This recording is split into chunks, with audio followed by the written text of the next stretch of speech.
Welcome back to Trifecta Airsoft Podcast. I'm your host, E-Rock. This episode is sponsored by Skirmish, Airsoft Connected. It's also sponsored by Hefe's Airsoft Solutions, a company that puts the airsoft community first. Thank you everyone for being here. Let's get into the podcast. Yeah, I've used Discord for like 2 years, almost the whole time I've been doing these podcasts. So, and I've rarely had a problem. It's probably maybe 10, 15 times, less than 20 times out of 240, podcasts or whatever. So I was gonna say, you guys have a lot of episodes, so yeah, it's not like a huge issue, Mm. And most people know how to use it because of gaming and shit. So Yep. Yeah, it's such a big, pretty much anyone that owns a PC that plays any games knows what Discord is. So, dude, there's been so many times I'll not so many. There's been a couple of times where I'll when we set this up, I'll talk to somebody and I'll go, yeah, we use Discord. This is before I did the set up the thing on my website. Oh, okay, explains everything, before that, because that's only about 3 months old that I've been doing that. And so when we were messaged back and forth, I'm like, yeah, I use Discord for the video call, and they're like, what is that?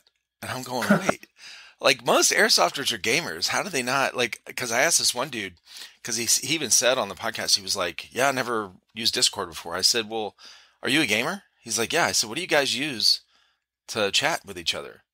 Because game chat sucks, right? it's in-game pretty chat. bad. Right. Mm. So he was like, I don't know, we use, I forget, I guess they did use in-game or whatever, but it was just strange to me that some people that are gamers don't know about using Discord. Yeah, I know, people that are on console usually use, the party chat system. I think it's, the PlayStation 5 just started using Discord or something like that. Okay. My buddy's got a PlayStation 5, and he was telling me about it. He's like, yeah, we got access to Discord now. And I'm like, cool. I've had it the whole time, so. Right. Yeah, exactly. Yeah, I've used Discord for years, man. Years. Now, I never did. This is the first time I started that I used it for video calls. Everything else was just the audio, Because when you get on with your friends, you just get in those channels and chat, whatever, while you're playing. But yeah, then I was like, oh, this has video call. Because when I first started these, I was looking at, okay, this has video call. I was looking at different options, like Facebook Messenger. I was looking at Skype. I was looking at, and I haven't used Skype in years. I know, right? Skype's, oh man, I think since middle school, I don't think I've used Skype. Oh, dude, they definitely missed the boat with COVID stuff, lockdowns and all that. Zoom came in and swooped up. There's I was talking to somebody a while ago that I did a podcast with, and I said, yeah, because I've used Skype once on here. There was a girl from Poland that she Discord was just really lagging, really bad for her, and she was like, I use Skype for work. This is last year. She's like, I use Skype for work. I can use that. I was like, okay. So pulled it up. It worked great. That was the first and only time I've used it. And I was telling this guy, I was like, yeah, I use Skype for one of these. And he starts laughing. He goes, man, there's a really funny video from this YouTube channel called College Humor that they did a whole thing on the Skype thing. Like the guy was acting like he was the CEO or whatever, in charge of, the Skype project. And he was flipping out about, how the Zoom thing took over. Yeah. It's pretty funny. Yeah, they make some funny stuff on that channel. Right. Welcome, man. So I'm Eric, or E-Rock on the channel. What's your name? Andrew. Yeah. I put parentheses wrench. That's what a lot of people know me as. Because primarily, I do play a lot of airsoft, obviously, but I also started doing teching as my primary thing. So I actually have a card here. It's known as wrenches upgrade and repair. I don't know if it'll focus, but that's mainly what a lot of people know me as. I started playing at a little pop-up field in a buddy of mine's backyard when I lived in the town I went to high school in, and I actually went to here we call it BOCES. I'm not sure where they call it other places, but it's the career center in high school. So you can take auto tech and carpentry and electrical. I took auto tech and passed all the ASE or whatever, the student ASE. So a guy there was like, "Oh, we should call you Wrench since you're like a mechanic." And I was like, "Call me whatever you want," and then it just stuck. Half the people there don't even know my real name, which I'm fine with. I think it's fine. I think it's funny. No, that's a great nickname, actually, and appropriate. You know. Mm. There we go. Get a little light. It's better than what it could have been. Yeah, I never really had a nickname my whole life. Like high school, sports, military. We never, we just call each other by our last names. Mm-hmm. Because when you're in sports, the coaches always call you by last names, and so I never really had a nickname until my buddy gave me E-Rock. He said Eric E-Rock. He said I reminded him of this comic book character some comic book he read when he was a kid that had a character in it named Sergeant Rock, and because I used to imitate. This is years and years ago. I used to imitate like drill instructor. When people would come over, I would joke around and do that kind of thing, because of the military and everything. And then, so he was like, "I'm going to call you E-Rock. It's like Sergeant Rock, Eric." Oh, okay. I was like, okay. That makes sense. And then, and that was, all my buddies started calling me that. And then when I changed my gamer tag, I don't know, like 15 years ago or something for Xbox Live, I used E-Rock as that. And that's what it's been for a long time now. Yeah, as you can see, my Discord name is freaking Bungus. It's been like so many different things. It ended up being I don't know if you play Escape from Tarkov at all or anything like that. I have. I play a lot of that with a buddy of mine, and my gamer tag used to be like, at one point it was Wrench, and then another point it was like Dingus McBingus or something like that. And then at one point we're playing Tarkov, and we used to just keep saying Bungus, like out of nowhere. Like we'd peek a corner. Yeah. And it would be silent, and out of nowhere, my buddy would put like an echo voice changer or something on in the VoIP chat and just be like, Bungus, and see if anybody would respond. And then I just changed it to that, and it just stuck. That's hilarious. Same deal. And it's just like, my buddy's like, how'd you even come up with that? And I was like, we just said it one day. And then I just, as a joke, changed it, and then it just stuck since then. It really is. Those are, that's the kind of stuff that happens. Like, we're gaming, remember... just over the years, me and my sons, we have 5 kids, 3 boys and 2 girls. Wow. So me and my boys would play all together with some of their friends. So we'd play like, if there wasn't a game where we could get, more than 3 or 4 or whatever people, then we would just split up, but we'd all still be on Discord talking with each other and, or on an Xbox Live party or whatever. And same thing happens, man. Somebody just says something funny, or maybe the word doesn't come out right, and then everyone just sticks on that one thing. You're just making fun of this one thing or whatever for a while, and it's like this word sticks. It just sticks. Yeah. That's funny. Okay. So have you always been a gamer? Like, what's your favorite game, or what was your first game that you started out on? I think the first. Oh man. I think the first thing I started playing was like the original Halo on the original Xbox, because my dad had one when I was really young. And I was like, oh, this is cool. I've never seen this before. Because up to that point, I had like a Game Boy when I was really younger. Because I was born in 2002. So I'm not like, I wasn't born like way before like gaming was a thing. But yeah, I think like my mom, when I was younger, got me like a Game Boy from a yard sale or something. So I played that. Nice. And then my dad, when I was a little bit older, my dad was like, yeah, check this game out. And it was the original Halo. And I'm like, whoa, this is cool. Running around shooting aliens, this is awesome. And then I had the old school Xbox for a while that he gave me, so it was like the old 007, Mortal Kombat, stuff like that. And then through middle school, Minecraft had just the death grip on me, as most middle schoolers. And then it got a little older, and then got a PC, and then I started playing like Escape from Tarkov, Ready or Not. I don't know if you've ever played that one. That's like the newer. I don't think I have. It's the little bit newer. Last few years it came out. It's like the super realistic like SWAT like police game. And it's like different scenarios you can go in, and you can like change your whole kit up based on what map you're on and like what the scenario is, whether if it's like barricaded suspect or like raid or something like that. That one's pretty cool. Nice. But yeah, I like a lot of like the hyper realistic like FPS shooters. I wanted to get into Arma a lot, but it's like kind of a really demanding game to run. So up until like recently, my PC was like really like struggling. No kidding, man. Well, years ago, this game came out, PC, and originally it was PC only, and it was touted as the game that's going to break your computer, basically, right? It was called Crisis. Oh yeah, I've And heard of Cry. Yeah. yeah, it's like if you had a computer, that was kind of like the benchmark. If you Hmm. had a computer that could run all the max settings on that game, Yep. then people were like, we want Yeah. this computer.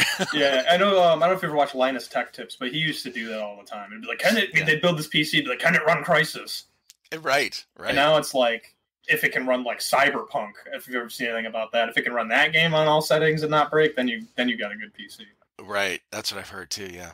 Which is it's crazy because like people are getting like the 4090 cards and like running it on full settings. My buddy got one. It's so big that he can't even put the side panel on his PC. Oh my god! It's like a brick sitting in there, and he was that's like, crazy. "Yeah," he was like, "Yeah, I'm just gonna leave it. I think it's good for cooling." I'm like, "You can't fit it on there, can you?" He's like, "No." He's like, "It doesn't fit." Oh shit! I was That's like, "Yeah, funny. cooling my ass." Yeah, right. The one I have is it's the basic one. It's NVIDIA the 1050. So solid cards. Yeah, it's not They're a bad. little older, but they run pretty well. Yeah, this so my problem the bottleneck on mine is so I have 32 gigs of RAM. It's Oh, pretty decent.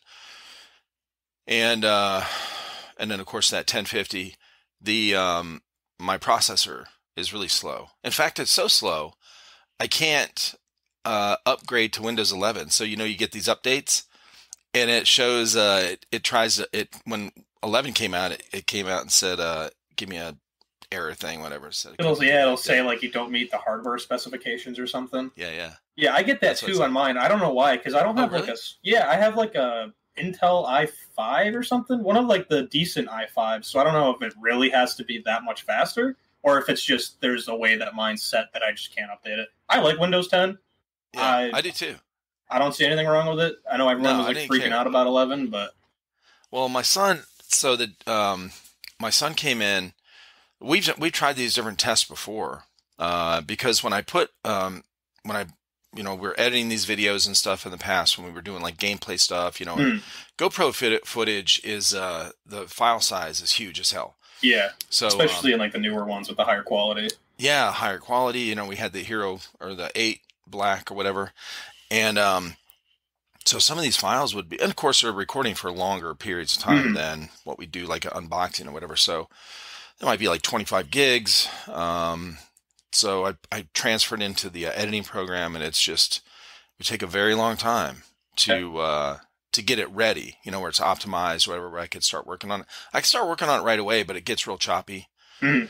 I'm uh, sure the until it catches up. rendering takes probably Yeah, forever too. yeah, right. So he had a badass computer that he built for gaming, and I can't remember the specs on it, but it was at least twice what I had.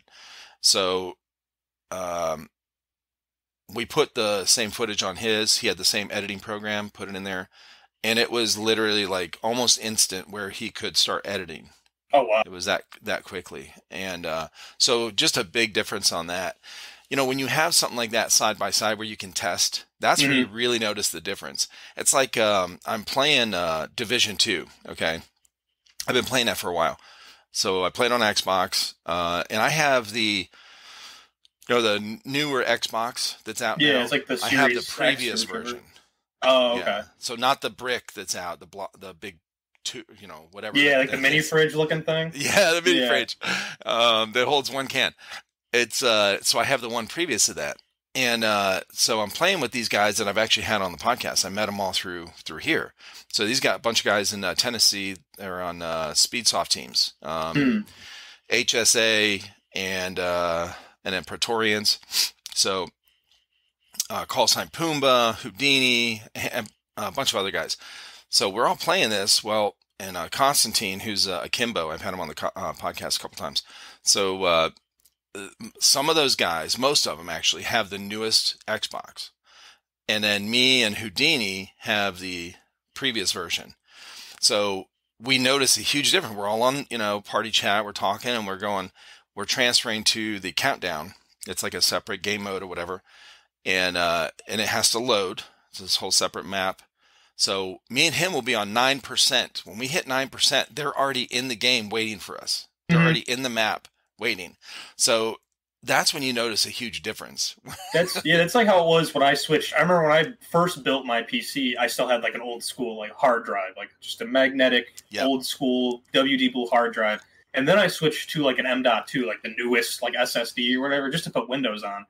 And I remember the first time I booted it up, it was like that. It was just right into Windows. And I was like, whoa, if that's that fast, how is like my editing software going to be? And it's like the same thing with like Escape from Tarkov. A buddy of mine that we play with, he has my one buddy who I mainly play with. He has his old PC, so he has like old school hard drive stuff like that. And me and the main buddy I play with have like SSDs. By the time we're like in the raid and like moving, he's still like loading loot, loading the map. And by the time he gets in, we're like halfway down the road from where we spawned from, and he's like, where even are you guys? Like, this game takes forever to download and not forever to play. Why do you guys play this game? This sucks. Yeah. And I'm like, just wait. Upgrade some stuff, and then when they fix the game a little bit, it won't be as bad. But for right now, it is what it is, I think that's actually, I'm glad you mentioned that, because that's my other bottleneck. You know, it's not just the processor. It is my hard drive. I still have one of the, actual disk. Yeah. Yeah, where it spins a disk in there, you know, and well, plus two, I have an external hard drive that I draw all my stuff from. Okay, yeah. So that's a bottleneck as well. So my son was like, if you get if you just change the SSD, you probably notice a really big difference. Yep. You could just wait on the processor later, but because I have a quad core. I mean, it's not, I forget what it is, AMD, but it's a quad. I think it's a 3.1 or something like that. Oh, so it's got decent power output and stuff. It's not it's not terrible. Yeah, the SSD probably would make a huge difference, because I didn't think it would. Like, I had an old laptop that I was working on the other day that I was trying to bring back to life and hopefully use as an editing laptop when I'm not home. No, I opened up Windows. It used to have Windows 8 on it. I updated it to Windows 10, and it would lag. Just like I'd hit the Windows key, and it would lag loading the sidebar. Ooh, like it was that slow. And I was like, nope, this is going to be a prop in the next event that I host, because this thing is toast. Oh, that's funny. You can't even like open Internet Explorer, or what was it, Microsoft Edge now that they use or something? Yeah, Edge. Yeah, and that lags with that, and I'm like, nah, this thing's toast. I'm going to tell you, man, that's one thing that Microsoft, probably their biggest downfall, one of their biggest downfalls over the years, like past bunch of years, is they don't stick with something, bro. No, they always they just stuff. Do not. They just drop kick the shit out of it, and the only thing they've stuck with that's really consistent is the fucking Xbox. Yeah, an Xbox Live. They have a dedicated team. They stick with it. They don't change shit. All they do is optimize and update it and keep it running. The overlay has been pretty much the same. But Windows stuff, they fucking suck, bro, with that shit. They change the names. They don't market it right. Like Skype, they could have been. That was a really useful tool. Flawless, like really, whatever was on the back end, how seamless it worked. It had a lot of features on it. They fucked up. And then it seemed like with COVID, they didn't really care. They were just like, "Yep, Skype exists. That's it." Like, well, they dropped it for Teams, so they went to MS Teams. I'm like, what? I don't get it, man. Like, and Teams kind of sucks. I had to use that my first semester in college. I worked for the IT department and fixed the computers and updated them. And we would use Teams, and then my manager would come in and be like, "Hey, I've been messaging you all day. Like, what's up with this computer?" And I'm like, "I haven't gotten a single message from you." And then I'd log in. And then it would all come in one big block of message. And I'm like, well, there's your problem. It doesn't work. And see, that's the difference too with what I've seen between Macs or iPhones or Apple and Microsoft. Apple is, and I'm not really an Apple fan, because back in the day we were, I was a PC gamer back in the 90s, mid 90s. So 94, 95, I bought my first PC. Okay. Now any PC after that, I built myself. So, me and my buddies were, I had buddies that were kind of hackers, right? Like they knew a lot of different tricks and stuff, and they all worked in the computer industry, some in software, some in hardware, some in networking. So we'd have LAN parties, like legit LAN parties, we'd get 20 of us together in a party room, like at a, an apartment You complex. see, I wish I lived in that era, 'cause my uncle did that, and he used to tell me all kinds of stories. That, like, World of Warcraft, that sounds so much fun. They're so fun, dude. There is something different. Like, we can play online now together. We can talk like we're talking now, remotely and stuff. But there's something special about being in the same room together, especially if you're playing against each other. Like, we played Unreal Tournament. We had tournaments. So we'd play Unreal Tournament, the original Counter-Strike, Doom, and Quake, okay? So just fast-paced, fucking blow the shit out of each other stuff, okay? And then it was just, it was really fun. It was a party. So we did all that kind of stuff. But, we when we were building all these different things and then the convenience to load a game, because even back then, Apple products, you couldn't play a game. You couldn't play games on Macs and stuff. They didn't support anything like that. No, and then Windows allowed QuickTime. So QuickTime was, an old thing that, a feature or whatever back in the day. It would play little. You could play. It's like a Windows movie player kind of thing. Yeah. But it was just invasive, bro. Like, we were so used to loading all of our own stuff and having control over each program. Whereas QuickTime wouldn't give you these options. If you loaded it, you couldn't choose how it ran. So it just took over every fucking thing. So there's certain things take all the settings. And it was like the default. You had to literally delete it and get rid of all the files. And then it would default back to the, Windows Movie Maker player, That's whatever. Like how it is now, kind of like you download, like if you run or build a new PC and then install Windows, you got Cortana, and then you got all the Microsoft Office stuff, and then there's Edge. I mean, you need that to get your other browsers, but there's a million Windows apps that are just there that you have to, if you really want to get rid of them, you got to sort through and delete the ones that don't matter. Go turn them off or whatever. Yep. Yeah. Well, so we really got, we had most of us that were gamers and building our PCs back then in the mid to late 90s, we had a really big disdain for Apple because of these types of things that were coming out. And it's not like you had the option to go to a Mac to play games because the Mac wouldn't run games. So, but I will say this, today, compared the two, as far as Microsoft, what we're saying, how they change stuff, they just let things go, they don't build upon it. Apple is the exact opposite. They build on it, they make a really solid fucking thing, right? Like the texting app for their phones. Oh yeah, is awesome. I like their operating system on the phones a lot. I went from Apple to Android one time through high school going through phones, and I think it was a decent Android phone too, and it died in a month. The phone just stopped working. Oh, Jesus. And I try to take pretty good care of my stuff. I'm sure I've dropped it a couple times. Yeah, but one day it just the battery just stopped working. It was super slow, and I was like, okay, back to iPhone because these suck. Unless you pay $1,200 for the nice Google Pixel, then you get a decent phone. Gotcha. Well, see, I started getting. I've never had an iPhone because the camera was always lacking, and I was really big. I was the family photographer for our kids growing up, so I had the Galaxy. Whatever the first Galaxy was, I had the very first one years ago. The Galaxies had nice cameras, yeah. They had really good cameras. It was no question, right? Especially 7, 8, 10 years ago, whatever. What a huge difference in camera quality, and so there was no, but and Apple really wasn't focused on that at the time. From what I remember, they were focusing more on the iPod. Right? Yep, I remember that. When the shuffle and the touch came out, players and stuff, which was awesome, man. It's very innovative. They pushed the that thing, so it was. But yeah, I've never had one now, and still today I don't have one. But I will say this: the switching phones. My wife hates. She has an iPhone, and most of my kids have iPhones except me and 2 of my sons, and she hates switching to a new iPhone. Because trying to switch your stuff over, there's been some glitches. Whereas me, I have a Google account, it's on the Android thing. So I got my new phone, did my thing to activate it. I signed in with my Google account. All my shit populated.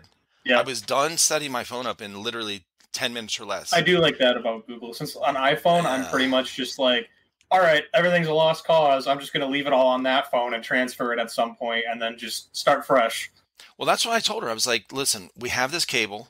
Just set it up one night and just do the transfer. And we'll just, transfer everything over. She's like, no, she playing, what was it, Candy Crush or some Homescapes or some shit. So yeah. So she gets home from work. She's just playing that. And I'm like, I don't know how long it's going to take. It might take a long time. I don't know. But at least it'll transfer everything over. I said, we'll hook it up when you go to sleep. So she's like, no, I don't want to mess with it. Well, then she tried to transfer, sign into her thing, and it messed up. Like it transferred part of her thing. So she had some contacts, some pictures, and not everything. Too. It was like a known glitch. I looked it up, and I was like, oh, okay. So she was frustrated, but that doesn't happen all the time, Yeah, they definitely both have like their pros and cons. I think now that Apple kind of has like the camera technology down, they're like, all right, well, let's just slap another camera on the phone, give them more options. For sure. But it's like the quality of these pictures now is like insane. Like, because I have a Canon Rebel T6, I think it is, a nicer, older DSLR camera that I use to take like photos at events and stuff like that. And some of the iPhone photos are almost just as good. Like, you can't get the same angles and stuff, but the quality is amazing. Especially for what we're using it for.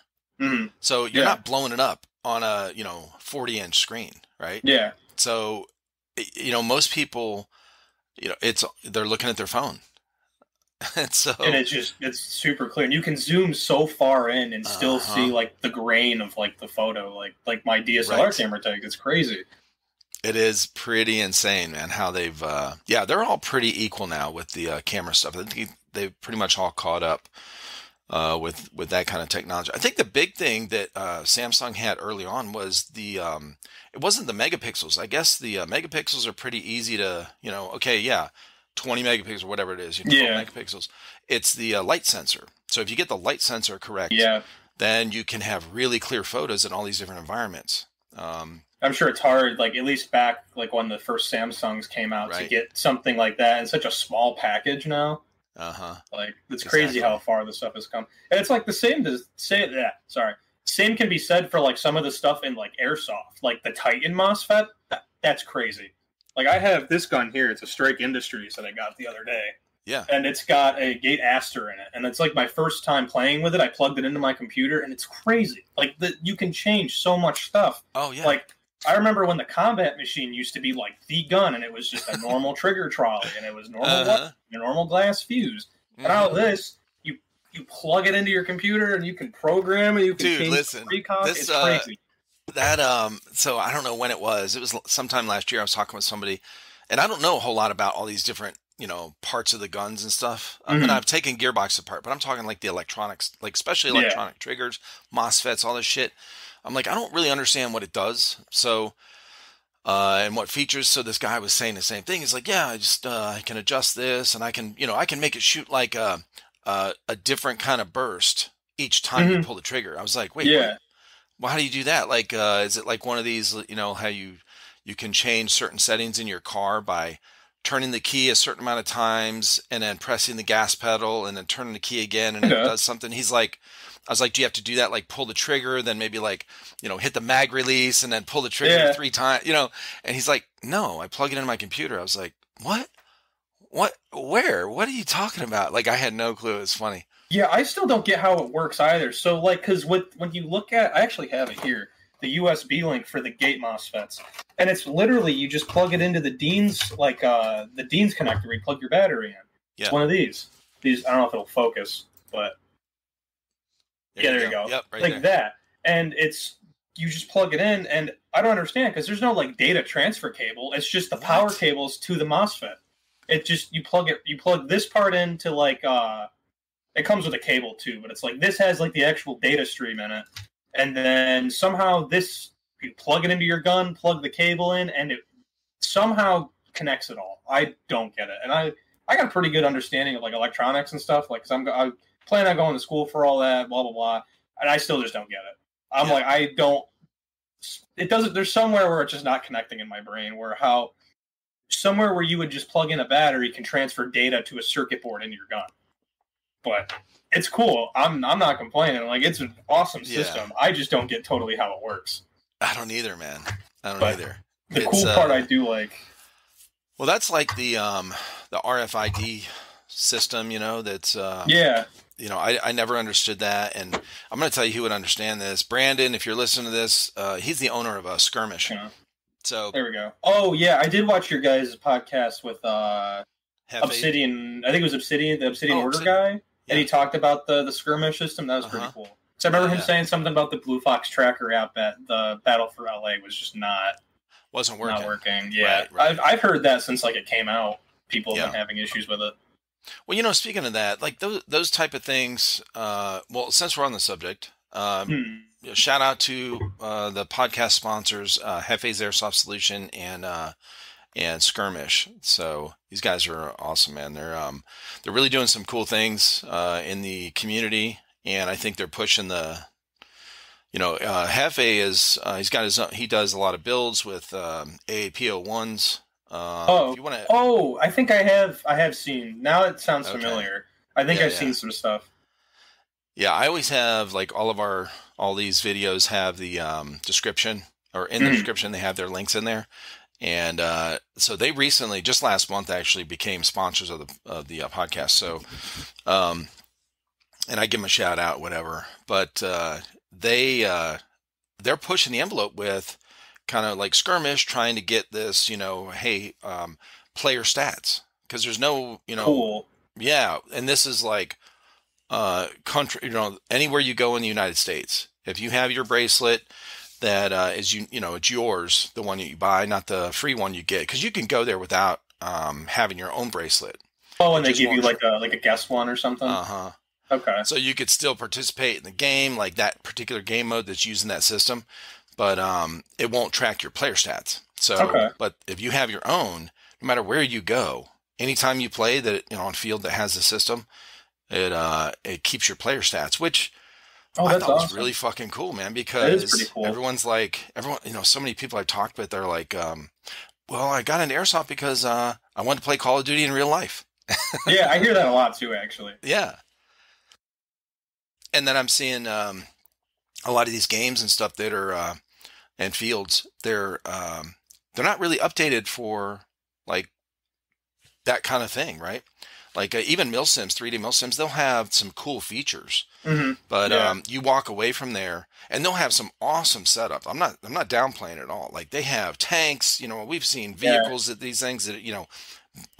50 cows that are shooting blanks off the the MSW games. Yeah, that I want to go to a Milsim West game just for that. Right. Like even if I go just one time just to check it out, that because I know it's like some super hardcore stuff. It's mainly for people that want like the as close as I can get without being in real war type deal thing. Yeah, exactly. But like the blank fire guns look so cool. Like people driving by in the 50s shooting blanks like that. Yeah, that's a whole nother level. Who wouldn't want that? Exactly. And then Grimnir Tactical up in around PA area, they do. They have a drone that shoots a tag-in round. Do you know what tag-in? Yeah. Like the Reaper rounds that blow up. How does that work? They have a drone that they fly around, and it shoots and it has cameras on it. They shoot a fucking tag-in round off of it. So you know when you call an airstrike like these milsims, most of the time you call an airstrike in a milsim, they it's basic. It's like real kind of primitive, I guess. It's like, it's usually they like drop a grenade or something. Yep, they'll drop something or a red flag over here. They'll just throw it over here. Like, okay, all you guys are dead. No, this fucking thing shoots a damn. You know, they have a drone flown. If you have a call an airstrike, that's what it is. So that's awesome. You know, they've really upped their game on these milsims. It's really cool. It's very immersive. But the one thing they're missing is when you leave that weekend, nobody knows who did what. Yeah. The only thing you know is green had 40,000 points, tan had 35,000, whatever. That's how it was when I went to a Lion Claws game back in 21, because I'm up in Western New York, so there's like nothing out here. Like there's my local field that's really close that I tech for and stuff, but like there used to be a couple other fields near here, like up in Niagara Falls. There was one called Warzone, I think it was. They like disappeared off the face of the planet. No clue what happened to them. There used to be one called Rochester Airsoft, and their old building burned down, I think. It was like a big warehouse. Shit. Yeah, they were working on buying another building, and then I never heard anything about it since then. Right. And then the only other thing that's out here in Buffalo is Buffalo Battleground, and that place is everybody that goes there has a terrible time. And I've been there a couple times. It's a big indoor field, and it used to just be Airsoft. And I don't know if a new owner took over or what, but then they added an arcade, and now they have like a bar, and then they have like laser tag, which is all cool stuff. But the problem is the Airsoft field, small as is, they cut it right in half. They put a huge wall down the middle, made one side laser tag, one side Airsoft, and now it's 30 people in this tiny, like, not like, I mean, it would be perfect for like a 5 versus 5, at least in my opinion. Gotcha. They pack 30 people in there, and you take 2 steps out of your spawn and you get shot. You take 2 steps to the left, you get shot. If you pay $20 for 2 hours to just sit in your spawn and like shoot. So it's not super great. And like I'm not trying to like bash them. This is just my experience.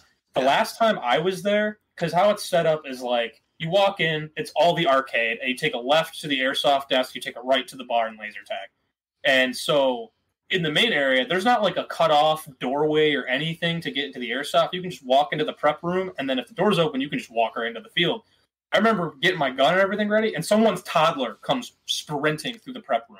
And then there's like, I don't know if they hired like local like teenagers or something to work there, but the guy's sitting on his phone at his desk as this kid runs by and then runs onto the field.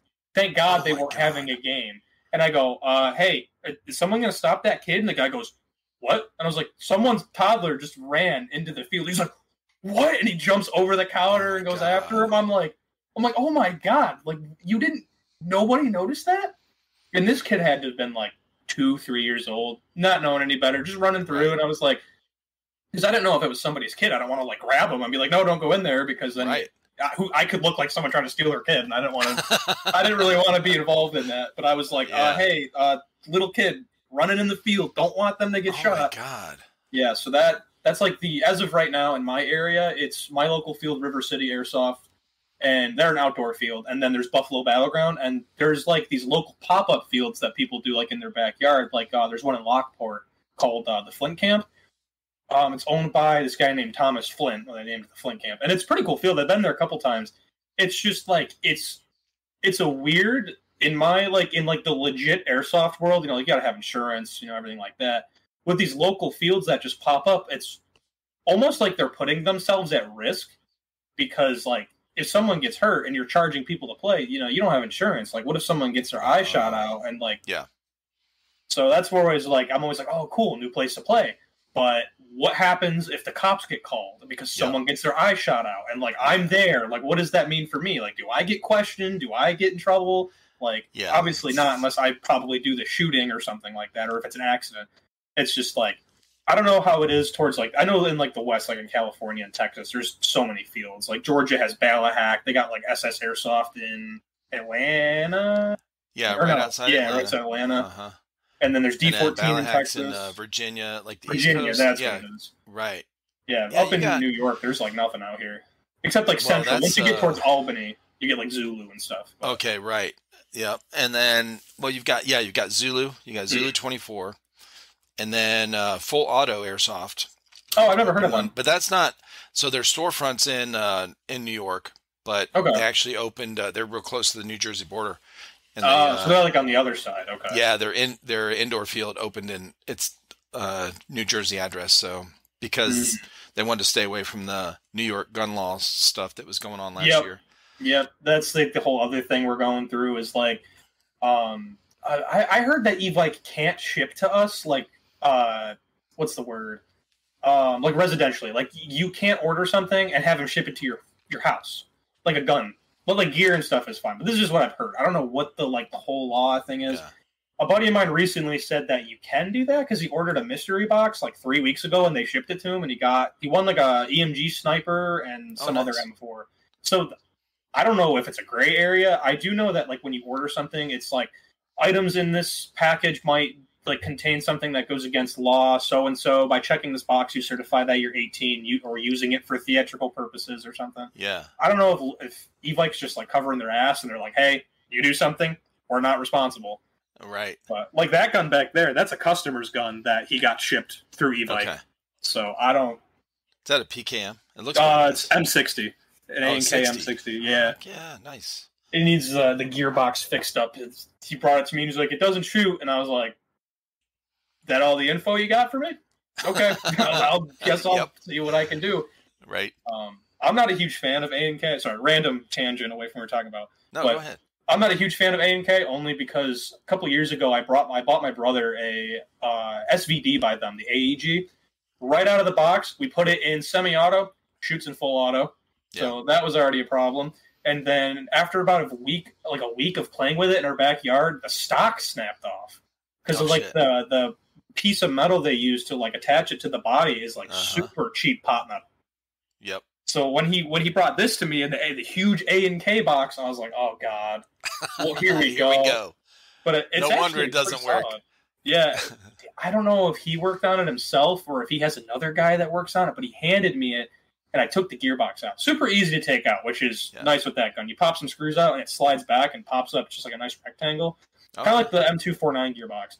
Right. But in the bottom of it, you can see into the gears, and they're all like crooked. They're not even, like the axles aren't even in the hole. And I'm like, no wonder it doesn't shoot. Your gearbox looks like it's about to shred itself. Oh, my God. But, well, see, we've had, I don't really have a broad knowledge on, different, like the quality of different guns, like right out of the box, because most of our guns were from mystery boxes. Oh, okay, yeah. Yeah, we were doing the BOAs and BOAs are like used, right? Most of the guns are returned like for something like. Oh, really? I didn't know that. I thought they were just like something random they threw in there. Yeah, they're the pistols, it's a crapshoot. So they'll have that huge list of potentials. Like you'll see like what you could get, the combination of things. Yeah, I've seen those. Yeah, it's like the different grades and whatever. It's not always used items or returned items. It's it'll say like when you open it, I think on the BOA like disclaimer disclosure thing, it shows like some of these guns could be returned or had been worked on or whatever. Oh, okay. Like we got one of them was a TAR 21. Oh, okay. Yeah. Yeah, and it was, I don't know. Like we looked at it, had a date tag on it that when it was worked on, and it was 8 years previous. So it must have been had that thing for a while. Bro, it must have been sitting in their thing. And it worked good out of the box, except when the gears broke right away. Like the first, before we could actually film the review, the gears locked up. Huh. So we didn't know. It just, stopped firing. I'm like, what the hell? So I come in here, I took it apart, took the gearbox out. There was no grease in there at all. Yeah, that's not good. There was some plastic parts in there as well that were like really old. So the thing had just seized up. Yeah, that makes from sitting for 8 years too. That's crazy.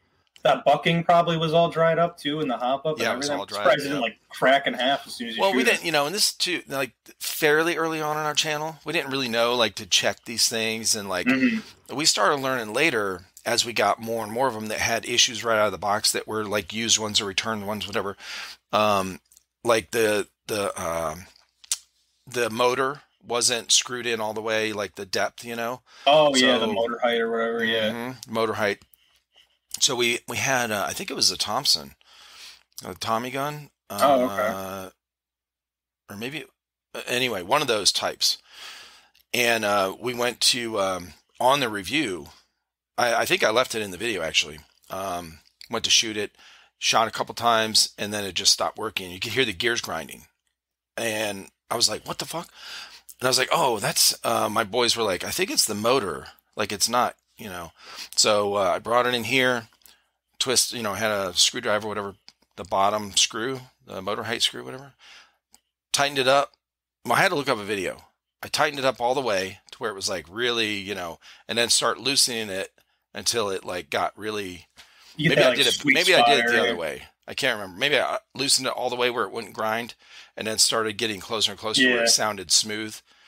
And so then, and that was it. There was no problem. So I mean, it's not like they're broken, Yeah, some of them just need like some tweaks. Some of them come out of the box like that. Like when you buy a brand new gun, like I had a couple M4s, like G&G M4s, where it just like needed some slight tweaking and stuff like that, and then they're fine. Yeah, I know with the box of awesomeness though, you can get some pretty cool stuff. Because I have a buddy of mine that actually bought one for like $200, like before Christmas of 22, so kind of recently, and he actually got this gun, but he got the gas blowback one, the Strike Industries by TM, and it's like he got a $1,500 gas blowback M4 for like $200.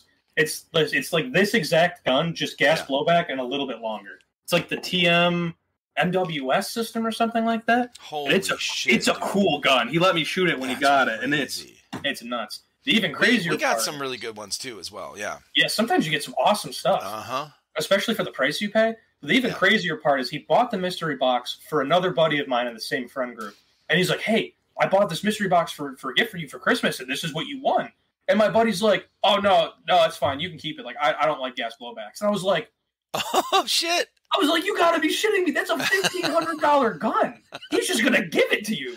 Oh, that's crazy. Like, are you crazy? And he's like, I don't like gas blowback guns. I'm like, okay, so then ask him if you could sell it. Like if he's giving it to you, I'm sure he doesn't care what you do with it. Right. So the buddy that won it ended up keeping it, and then another buddy from the group was gonna buy it from him for like $800, and then that didn't end up going through. So now he's just got this super cool gas blowback M4 for the summertime. Wild. And I was like, man, you're making me want to buy some of these boxes of awesomeness. My luck, though, I'll get something that I hate. I'll get like some weird like sniper or something. We did get. Listen, we were on a string of like basic M4s for a very long time. Yeah. But we bought so many though. Like there was 4 of us on our channel, and each of us would buy a box. Oh, okay. Every month. So the first year we started, actually we just hit 4 years a couple days ago. So April 30th of 2019, our first video came out for our channel. And so we started doing the BOAs. Let's see, so that was April. And then I can't remember which BOA that was.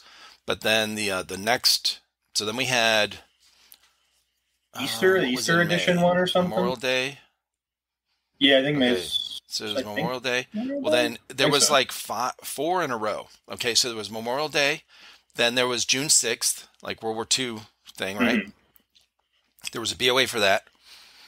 Then there was a Father's Day BOA. I was going to say, usually they do a Father's Day one, too. Yeah, so that's 3 in a row. And then there was something at the, let's see, end of June. Oh, July 4th. So within 5 weeks, we had, I don't know, 4 or 5 BOAs. And there's 4 of us on the channel, so we had 20 boxes. Oh, my God. That's a lot of unboxings you can do. It is. So the thing was, like, if we got in a dry spell of, like, M4s or whatever now, and also there was a time, I can't remember if it was soon after that, where they were doing the 249 featherweights, okay? Oh, yeah, when those... The cyber guns. And we got a shit ton. I think we had, I don't know, 6 or 7 or 8 at one point. And yeah, it was crazy, bro. Yep. But yeah, you can get some cool shit. I do like those. Those are cool because they're a version 2 gearbox, so you can take like a Polar Star jack or a Fusion engine and just throw it in there. You don't got to get something special for the 249 gearbox. You just throw. You could even take like a MOSFET and just throw it in there. Yeah. I will say, I heard the polymer's not very good though. Too many upgrades. Now these guys bought. They bought their own guns outside of the BOA stuff. Like they bought a brand new like Crytek, the LBAs. You know, of course those are really good. One of my sons bought a Vector, and Vectors are cool. Yeah, those are cool. Really funky gearbox, but they're really nice. Yeah, it's really cool. The only thing that's a pain in the ass, at least in my experience, is changing the hop-up bucking, because I have like in the field when I'm there doing the tech stuff, I have like a list of stuff I can do on the spot, and then I have a list of like if you put an order for tech work in. So one of the things on the spot is like I'll change your hop-up bucking, your unit, whatever, for like $25. I'll install like a barrel unit, whatever. Like bring it all to me, and I'll put it in for a bundle deal. And one guy brought a Vector up, and I think it took me 30 minutes to change the hop-up bucking. Because you have to take, at first I didn't know, because this is the first time I ever worked on a Vector. Right. And first you got to like take all the body screws out, and then slide it in half, and then take a bunch of other screws out, and then take the outer barrel off, and then the whole gearbox comes out as you slide them in half. So you basically take the gearbox out to then get to the barrel, and then you got to change the bucking and put the whole thing, then put it all back together. Cool gun, really wacky design that Crytek came up with. Yeah. Yeah, no kidding. So how did you, speaking of tech work and stuff, did you, are you originally from New York? And then how did you get into airsoft? Like, did you start at a young age or? Yeah, I started back in, I think it was 2017. I was like 15 at the time. Yeah, it was like 2017. A buddy of mine that I'm still really close with today came home with his dad, and he's like, "Hey, dude, come over. He got one of the clear plastic AA battery, M4s from Dick's." He's like, "Dude, I finally got an airsoft gun. You got to come check this thing out." And it came with 2 Springer pistols, the M4, and a bunch of like clear red and blue BBs. And so that was my first ever exposure to an airsoft gun. Was Oh my god, this thing's super cool, and we're shooting each other with it from like 100 feet away in the backyard. That's barely making it. And then we do like 1v1s with the spring pistols and just throw some safety glasses on. We at our phones at the time, we duct tape them to hats because we didn't have GoPros. Yeah. So we would just hope we didn't shoot each other's like phone camera out or something. But yeah, he got me started with that, and then the local field that I tech at now. He was like, "Hey, I'm going to play an actual airsoft game. Do you want to come with me?" And I was like, "Sure. It sounds like fun." And we rented the guns and everything. There were the G&G combat machines, the basic stuff. And we get out there, and I am terrified. Because I'm like 15 years old, and there's guys with like when the Polar Star Fusion engine was really popular. They're out there with like their RPK, just like shooting like streams of BBs. Oh, and my buddy, we walk out of the spawn, and he looks me dead in the eye. He goes, "That thing is going to hurt when he shoots you with it." And I'm like, "Why would you tell me that?" I'm like, "Why would you tell me that that's going to hurt? You bring me here and this is what you do?" But anyways, obviously I'm still addicted to the hobby. As you can see, my room is trashed with tech work and customer guns everywhere. Yeah. But eventually I bought my own gun. It was a G&G M4 with the carbine handguard, old school style one. Gotcha. And I just started watching YouTube, and I was like, "Oh, this is really cool. Like, people change all the upgrade parts and stuff. They change the barrels, and this is awesome. I can like customize my whole gun." Because that was, when I played Call of Duty, that was my favorite part. Customize my gun, put a custom camo on it. I was like, this is my gun. And just started watching YouTube. I started watching like the Airsoft Tech, I think is his YouTube channel. A lot of his tips and stuff that are really good. And since, it was like 2018 is when I started working on my own guns, and I eventually just learned more and more. Got in contact with people and made friends that knew a lot about it, and we'd like share stuff that we knew, and like they'd tell me what parts are good that they like, and I'd tell them what parts I like, and then I'd experiment with stuff. And that's pretty much it, as I just got into it like that. And I've been going to the same local field ever since I was in middle school. It's been 2017, so that's 6 years about, I think, if I did the math right. Yeah. So, and then I kind of just been working since then. I started working on some of my own projects. So like I got this thing. It's a rocket launcher that shoots Nerf footballs, the mini Vortex footballs. Oh my god, that's awesome! Yeah, and like so, the firing design that I didn't come up with. Like, it uses a CO2 adapter and then runs to some piping and a ball valve. That came from, I guess, Kip K. I think it was the YouTube channel. One of those channels where they make like random crafts and stuff. And then a couple other airsoft YouTubers replicated the design and just added onto it. And then recently I got a 3D printer, you see over there, and I started messing around with Fusion 360, and I designed like a folding sight for it. So like you can see it's like short range sight, and then flip that up if you want like long range. And then it's got, you can see on the back, it's like orange up there. This thing's like 3 feet long, so I'm trying not to swing. I know, right? But yeah, I just made it out of some PVC pipe. I was like, man, it would be awesome to have like a launcher for when Bad Blood comes up, because it says for the zombie game that they allow Nerf rocket launchers. I was like, all right, well, then I'll roll up to the field with this thing. And it shoots like the Vortex footballs with the fins on it. It shoots like 300 feet. Oh, my God. It shoots pretty far. The ones that don't have fins, they kind of fly out and then tumble. So they'll go like 100, maybe 150 feet. Right. But the Vortex footballs, like I would say, those, perfect. Like, perfect. Those are cool, too, because some of those Vortex ones you can get have a whistle. Yeah, exactly. They have the whistle on it. So like when you're shooting at somebody from like 300 feet away, they're like, what the heck is that sound? And they get pelted with them. We had when I started out playing paintball in the 90s, and we would go it was just like a handful of us, 7, 8, 10 of us, whatever, and all guys from work, and we would go to my buddy's house, and somebody would eventually brought a potato gun, Oh, no. So, same type of thing, like with the valve there, with the ball valve, pump it up. And it was, this thing was like 5 feet long, just 3-inch PVC or whatever it was, or 2.5-inch. And those things would launch like crazy, bro. Yeah, they come out pretty quick. My stepdad actually told me a story. He was a kid. He actually broke like all these 4 fingers with a potato gun. Because he built one that used the hairspray and then you cap it. Oh shit! And then you ignite it with the barbecue igniter. I guess what happened? Yeah, I guess what happened is he held the back cap like with his fingers. You're not supposed to do that, and it blew off and just all backward, just snapped all 4 of his fingers in half. And he was like showing me like his hands is all crooked now, and I was like, oh my god. Jesus. That's what I thought before. I was like, I should make one that runs on like hairspray or butane or something. And then I thought back to that story, and I was like, never mind. Plus, I don't know how a field would feel like. I'm basically walking around with a bomb on my shoulder, and I'm sure like eventually the football would melt and all that. So I was like, I'll stick with CO2. It works fine. Yeah, exactly. I eventually want to make one. I think it's Theta Events or Omega Events or something. They have like a mortar that runs off a similar system, but it uses an HPA tank with the it's like the lever that the HPA tank fillers use. It's basically just like a stick with a ball on top, and it's just you pull it and it lets the pressure out. I want to do something like that because that'd be pretty cool. Because I could probably make it shoot way farther. Right. I got another idea for a mostly printed 50 cal that uses the box mag where the fake 50 rounds would sit on top would actually be a winding mag on the bottom, and then it uses like a Polar Star Jack or something.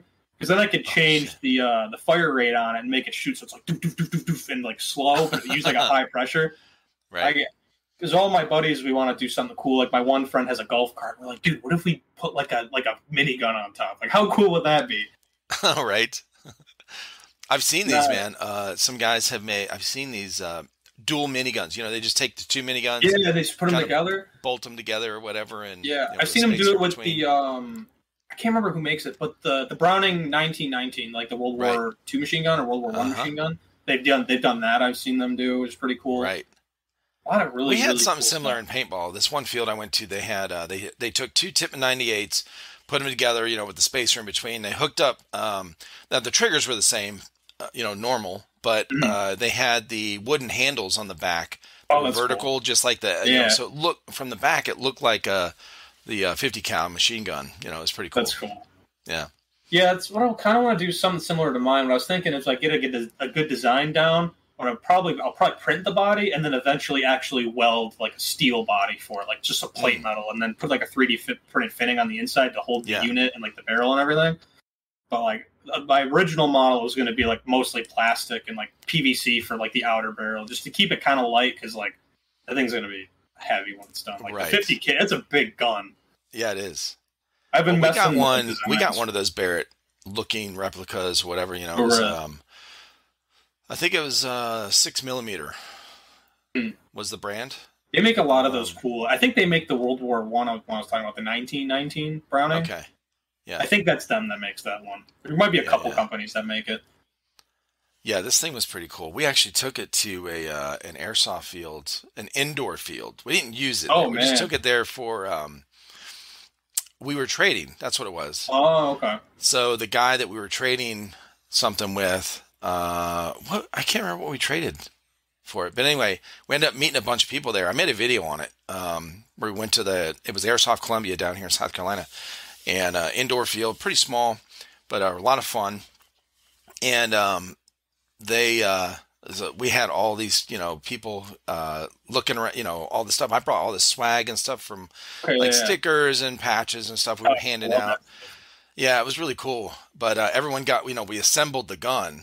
It comes in pieces, and set it on the back table on the bipod and stuff. It looked fucking badass, and people were holding it and taking pictures with it and stuff. For sure, yeah. But to carry that around the field, bro, because it's mostly plastic, but it was still pretty fucking heavy. Oh yeah, that thing weighs that's all metal except for what's supposed to be plastic. Yeah. That thing weighs like 25 pounds, and the kid that runs that thing is smaller than me.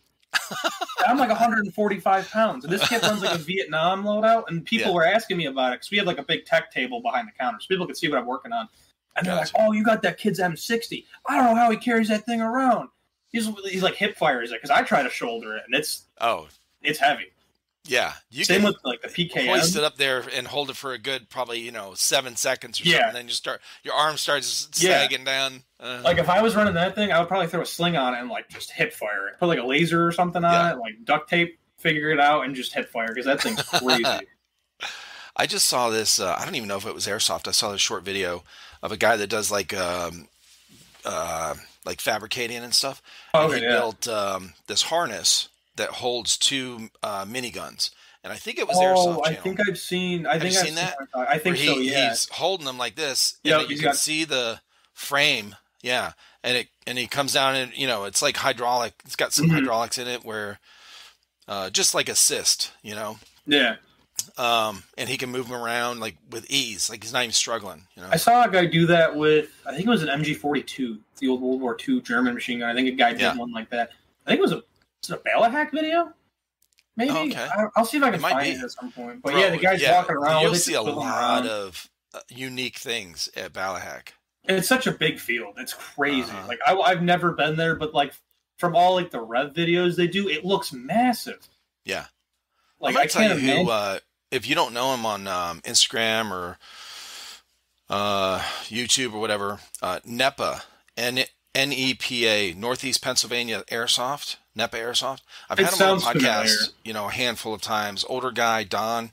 He's been airsofting since I don't know, early '90s, mid '90s. Oh, okay. So since it's pretty much been like around, right? And he is very good at like building this kind of thing. He was with the very first video I saw of somebody that put dual miniguns together, and then he had he does the electronic stuff too, like wiring stuff. He had this counter, some counter that for that was counting the rounds. I mean, it was really, really cool. He's dabbled in a lot of that, building those kind of things. It's pretty cool. It's crazy the stuff that comes out of this hobby. Like that's one of my favorite things about it. Cause like there's been times growing up where I'm like, oh man, like I put so much money into this. Do I really want to do this anymore? Right. And then I'll like take a break and then I'll come back. And it's just like, there's always something that pulls me back. And it's either like fixing stuff, making stuff, just playing in general. It's like, there's so much that comes out of it, but it's like, it sucks because like it's looked so down upon by like the government and like stuff like that. Cause like guns and stuff like that. It's really weird. Like, I know in New York, the whole thing with not being able to ship the guns to, like, residential, I think it's mainly because of New York City. Yeah. Because, like, that's usually how it goes, is, like, New York City comes first, and then it comes trickling, like, towards Western New York. Sure. And they're, like, saying it's supposed to, like, make the streets safer and stuff like that, which, like, I get, because, like, that looks pretty real to someone who doesn't know. Yeah. Like, if I'm just walking outside with what looks to be a light machine gun, I can see what people are like, oh my god, like what's that kid doing? But it's so weird because like you would think that you would rather people have fake guns than real guns. Yeah. At least in the way that they look at it, they're like, oh, these guns are so bad apparently, but they're like, yeah, you can't ship fake guns that look real, blah blah blah. And it's like, okay, well, what am I supposed to do then? Yeah. Like it's either you guys don't want us to have one thing, but you don't want us to have the other. This episode is sponsored by Skirmish, the future of airsoft gameplay management. Are you ready to take airsoft to the next level? Skirmish's innovative gameplay solution keeps players and spectators engaged with real-time updates. Capture objectives, detonate targets, medic, and more at skirmish-enabled fields. Skirmish tracks every action so you don't have to. Review past games, action by action, and follow your progress in national rankings. Phones are not required. If you want to find out more, head to skirmish.net and check out episode 157 of this podcast where I talk with the owner of Skirmish about how it started and how it works. Stay connected, my friends. This episode is also sponsored by JefesAirsoftSolutions.com. Are you looking for a company that puts the community first? Look no further than Jefes Airsoft Solutions. Their founding principle is to offer a way for players of all types to get the greatest experience possible. Their passion is to make a difference in the airsoft community and serve each of their customers with the utmost respect. Be part of the conversation by joining hundreds of fellow airsofters in their Discord server. Here you can find out about upcoming events, sales, giveaways, and more. Don't wait any longer. Join today and start enjoying all that Jefes Airsoft Solutions has to offer. Together, we can make a difference in the community. Use the code Trifecta10 and save 10% on your next purchase at JefesAirsoftSolutions.com. Some exclusions apply. farther into this segue, I guess, is where that comes in, the 3D printer. Because there's one, I actually have the parts for it printed. It's called the Mosquito, I think. And it's literally a fully externally printed submachine gun that uses MP5 mags and an AK gearbox and an AK hop-up. I saw your YouTube video on it. Yeah, I started making a little project on it. I still got to buy stuff to put it together. But my plan for that is to put a Gate Titan in it and make it basically the fastest shooting tiny submachine gun you could possibly get. Oh, that's just my goal with it. I was even thinking about putting like a dual sector gear in it, but I was like, it might blow itself apart if I get a little too crazy with it, because the Titan shoots quick with the pre-cocking setting and everything. Mm-hmm. It shoots fast. And they also make it so you can use a 14 8.8 volt battery with the Titan. So you get a big ass brick battery, and that thing will shoot so fast it blows itself apart. Oh my God. It's I mean, I see crazy. these videos where they're shooting, 50, 60 rounds a second. And it's insane. It's a laser. I mean, you really don't. Yeah, I mean, it is literally a laser. It's a stream of. Mm-hmm. I don't know how you could get any faster without the BBs hitting already this close when they're traveling. Yeah, it's insane. And I understand with HPA units how that works, because it's just a solenoid going forward and backward with some air. But the DSG builds where it's all still an AEG, I don't understand how these guns hold up the way they do. It's crazy. One of the I thought all of these videos where they showed these really fast shooting guns that were they had to be HPAs. Well, this guy I was talking to a while back, he goes, we were talking about this one infamous video that's I guess no full auto on the field or some shit. Oh, the no full auto in the building video where the guy's full auto and he flips it. Everyone's seeing it. I've seen it. So he said that gun is a DSG. Yeah. Yeah, so it's not an HPA. I was like, holy shit. It's crazy. It basically just cycles your gun twice as fast. It's it's less teeth, so it doesn't pull the piston back as far, but it cycles so quick. And it's crazy, because I'm friends with a guy from our local field named Ricky, and he's one of the big techs around Rochester, and he does DSG builds. That's his specialty, is DSG builds and stuff like that. Okay. And some of the stuff he builds is crazy. Some of the guns that shoot so fast. And it's I could do that if I wanted to, but it's do I want to spend 10 hours building a gun that is going to die twice as fast because of how fast it shoots? Mm-hmm. But I guess if you build them the right way, they last just as long. It's insane. I just can't process how fast the parts hold up, because Tappet I've heard not that strong. That a lot of people say how a lot of airsoft guns, they break pretty quickly and that kind of thing. Mm-hmm. And there's been a handful of people I've talked with that, not very many, but a handful that are just majority of this stuff could be taken care of, could be fixed, or, continue working well if people would take care of their guns like a real gun. Oh, that's that is take it apart, clean it, lube it, all this shit. Okay. Make sure all your, on your gearbox, make sure if you're going to take it apart, make sure all your screws are, cinched down and not coming apart. Coming loose or whatever. Big on the SEMA AKs, Loctiting stuff. That's a big thing. Mm-hmm. Yeah, so I mean, I guess it makes sense. It makes sense, and there's a lot of things going on inside there. It gets dirty, even if you have the highest quality BBs. Yep, it's not a closed dust gets system. in there, especially if you play outside. If you play outside, that's a really big one. It's dirt, sand, dust. Especially in places like California, where it's really just dry and dusty. Like Code Red Airsoft, what's his name? Is it Storm Airsoft? His videos is all Code Storm Red. Poet. Oh, well, yeah, and Storm Airsoft, yeah. Yeah, it's all the same. Dry, dusty, just dust. Especially out here, right now, May, spring in New York, big rain season. Yeah. I was telling my younger brother, because he went to a big op that they did at my local field, and I was like, hey, if you're running out there, don't point your gun straight up, because you're going to get water in your barrel. And then, it might not break his gun if it's, it's a little bit of rain, but it'll throw your accuracy way off. And then you'll get, corrosion in your barrel and stuff. Uh-huh. But I've had that happen. I went to an op, and I was running like this, and then all of a sudden I'm shooting, and they're going this way, that way. Sometimes they're shooting straight. I'm like, whoa. Oh, this is listen, back in the day with the paintballs, man, that was a common thing. If you didn't have, a halfway decent gun, the balls would break in there, and once one breaks in there, you got that slimy, soapy kind of paint that's stuck in there for quite a few shots. So they come out going all over the fucking place. Yeah, I've never played paintball. The same buddy that tried to get me to play airsoft actually before went to play paintball, and he came back with welts like that big. They fucking hurt, bro. Yeah, he was like, man, you gotta come play paintball like for my birthday. And I think I was like 14 at this time. I was like, dude, hell no. My uncle played paintball, and he showed me what that does. I am not playing that. And like my a buddy of mine that's in the National Guard now, he should tell me a story all the time. He's like, yeah, dude, paintball. It was like his uncle's friend or something got shot in the nuts playing paintball, and he actually like had to get one surgically removed. Because it like was that bad. I'm like, hell no. Like, I don't care. God. Even if I'm wearing a cup, I'm not playing paintball. No. Like, getting shot in the neck? No, thanks. That hurts enough with airsoft.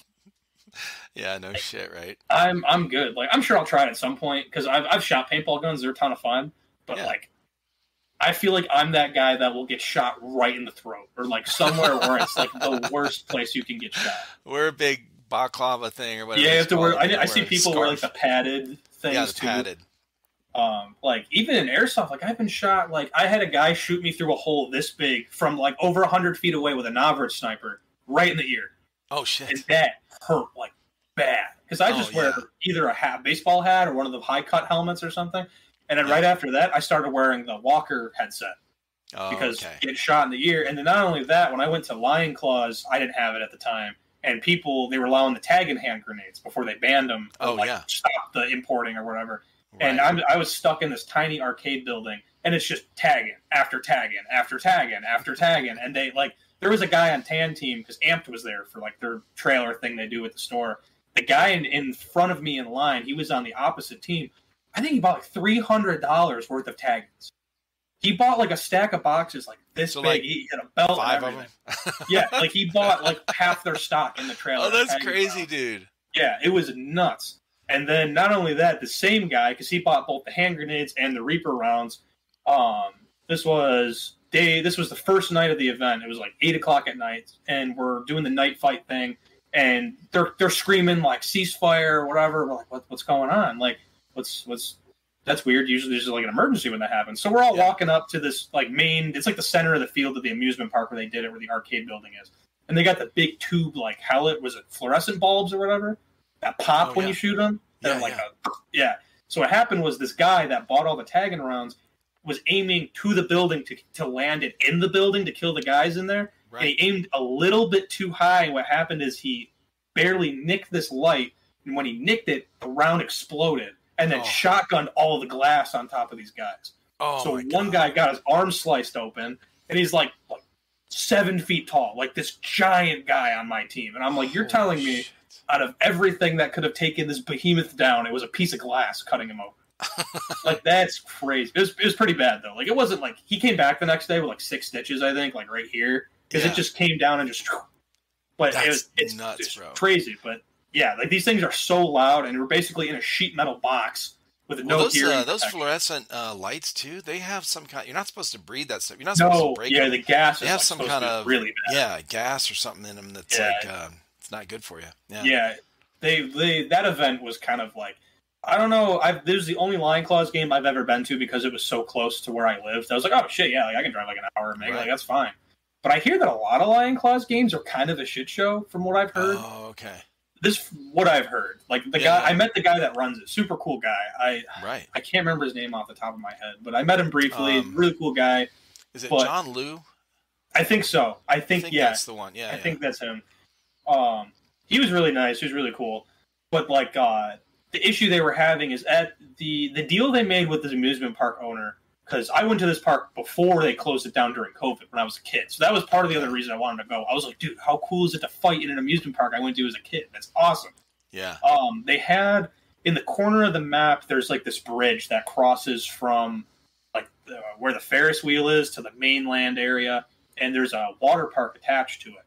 For some reason, the new owner thought it would be a great idea to run the water park while we're shooting BBs at each other within, like, I don't know, from the edge of the amusement park where we were actually, like, the edge of the AO to the amusement park is, like, a 100-foot trail. Oh, my God. And there's, like, kids and stuff, like, going down the water slides and stuff. No. I'm like, why would they do that?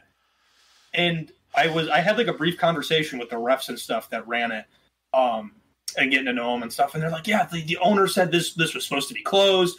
This wasn't supposed to happen. Like, I don't know what we're going to do here. We're going to have to figure it out. So that was an issue. And then this one bridge I was talking about, they made a DMZ because, like, what was happening is people would be shooting at the bridge as one team was crossing, and then right behind it's the water park. So they're like, oh my gosh, someone shoots a tag in and there, we're fucked. Like, this whole thing's screwed. If stray tagging around hits a kid in the head, we're screwed. Oh my God. And then right behind it on the opposite side is I don't know if you have any KOA campsites out in, was it South Carolina? Yeah, South Carolina. Yeah, I don't know how far KOA extends, but there's a KOA campsite right next to the amusement park that you could literally shoot a tag into if you wanted to. So, and the only thing stopping it is a chain link fence. Like, you could watch the game happen if you wanted to from this fence. So that was an issue. And then the issue they were having with the bridge is they made it a DMZ. So then one team would stand on the bridge and weren't allowed to shoot, weren't allowed to get shot at. They'd take a step off the bridge and then shoot and then step on the bridge. So they couldn't get shot at. So then they were like, okay, bridge is closed, you can't do that. Yep. But then that only leaves 2 other ways to get across to the other side. So it was like a whole shit show. People were fighting and arguing. I was on green team, and tan team almost quit the second day because we were kicking their ass. And then they were like, hey, flip the spawns. This isn't fair. So we flipped the spawns. We still kicked their ass. And then it was the third day we left. Everyone left early at like, the event went till 1, I think. And they stopped to do the raffle at like noon. Yeah. Because like tan team just got off. They're like, yeah, we're done. We don't care. It was bad. And like they were changing the rules around. People were fighting. I heard at some point, I don't know if this is true or not, but I heard that someone got hurt because somebody had a tag-in launcher and they 3D printed projectiles to shoot out of it. Like solid plastic, just like teardrop shaped things. And this is what I heard. I was like, what the heck's going on? Like, I was like, this is crazy. And then the second day of the event, the cops showed up because the people at the campsite weren't informed by the campsite that this was going on this weekend. So they wanted their money back because it ruined their camping experience. And the cops show up and they didn't give us any issues. They showed up and they were like, dude, this is the coolest thing I've ever seen. Like, you guys are out here shooting like pyrotechnic. This is awesome. They're like, yeah, just don't hurt anybody. Like, don't set any fires. Don't break any local laws. You guys are fine. Right. So that was cool. But from what I heard, Lion Claws is, I guess, a shit show. So from what I've heard, but well, I definitely, based on that, I never heard of this event. This is the first time. Operation Mirage. It was in Grand Island, New York. Okay. So that does sound like a shit show. Okay. Yeah, and it's it was fun, but it sounds like, well, this is the second thing. There's a second event that's been Lion Claws that is very similar thing happened. Okay. Really? And it's so it's not because, from what I know about Lion Claws events and stuff, it's not because the event coordinators, like, it's not because of how it's run. It's because of their AO that they choose. So that makes sense, especially the one that you're explaining. Yeah, that's not good, man. Like, you can't be. It seems like real close to people like that. Yeah, especially if they don't know what's going on. Like, imagine, because they had blank fire guns too. They had like an M1 Grand and a handgun that were blank fire. Like, because there was supposed to be like green team was militia, and there's like this western town there that they used to use for like theatrical shows and stuff. So they had like the people like lived in the town, and they would come out and be like, get out of our town. And they start shooting off blank fire guns. Oh my God. And so I'm like, what if, like, after the whole event, I'm like, oh my God, I wonder how the people at the water park felt. Yeah. Because, like, they have no idea from the water park, you can see the people in the parking lot getting their guns and stuff ready. And, like, in all their gear. And I'm like, unless you know what's going on, like, that's got to be, you're going to think you're invaded. Yeah, like, it's something weird. And then, well, see, that's the one. So this last year they had one. I think it was in the summer, the end of summer, down here in South Carolina. I actually talked to, I don't know, a handful of people that had gone to that event. And this is where I heard all these stories, and it was in the local news. Oh, really? Oh, God. Yeah, because the cops got called. Same type of thing happened, but this was the AO was literally planted right in this was a small town. Yeah, where there's houses around, like cars driving. Okay, no, these are live, like, so there was a church on the main, front of the main road. Across from that was an old factory that had closed down for years, abandoned factory, but it's right in the middle of town. Oh, so they wanted to do it in the factory. Oh my God, that is weird. And not just in the building. They were the whole AO was the factory lot, the yard. God. So there's that chain link fence. Yeah. That, but you, and I mean, there's kind of they're back roads. This is a small town, but still There's literally houses where people are living and walking their dogs and coming out front. I mean, maybe 5 football fields away, like close enough to where you could make out. You could see it. Like you see them, and you're they like, oh could my see God. you. You could see them walking their dog. Like it's very close. Crazy. There's cars driving by. This is so the AO was a really bad choice because of where it's at. So during the event, all this shit's happening, blowing up, all this stuff's going off. And these guys, there's however many hundreds of people at this event that are all dressed in, milsim gear.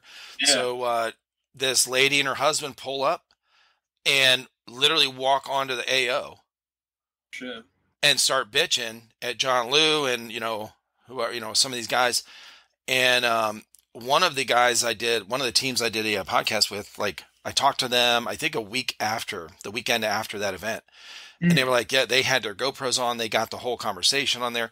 This lady, the news, the police were called, the news came out, like that was in the local news and all this shit. It was, it's really not, it wasn't a positive experience or it wasn't a good, it didn't, put Airsoft in a good light. Yeah. No, dude, it's, you got to get AOs that are out away from people, man. Cause I mean, if somebody showed up down here, like at a local park or something, and like 100 people got out of their vehicles and I would know because I'm into Airsoft stuff, whatever, but I would be like, oh, maybe it's like Airsoft thing. But initially, people would go, what the fuck? Like, what is going on here? Especially, like, I got a story. I stick pictures for a buddy of mine's LARP group based in Lockport. They still do it at the thing.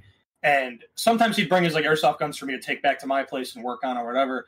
But, like, one day he's getting it out and just, like, shooting it in the park. And I'm like, dude, what are you doing? You cannot be doing that. And he's like, oh, why? What's up? It sounds like it's a BB gun. I'm like, dude, we are in the middle of Lockport, like a city. Yeah. Like this, like if someone brings their kid down here and sees you shooting this thing, like they're going to think that you're like an active shooter. Like you can't be doing that. Yeah. And some people just don't know. And I think that's like the AO thing. That's totally on them for like the AO location. But I think a lot of that's the biggest thing. Is like people just don't understand. Like, oh, it's an airsoft gun. It's harmless. Like, yeah, it might be harmless or relatively like iPro whatever. But people like, especially now with what's going on in like local or not local news, but in news in general, like. You can't just be like brandishing an airsoft gun. Like number one, it's illegal.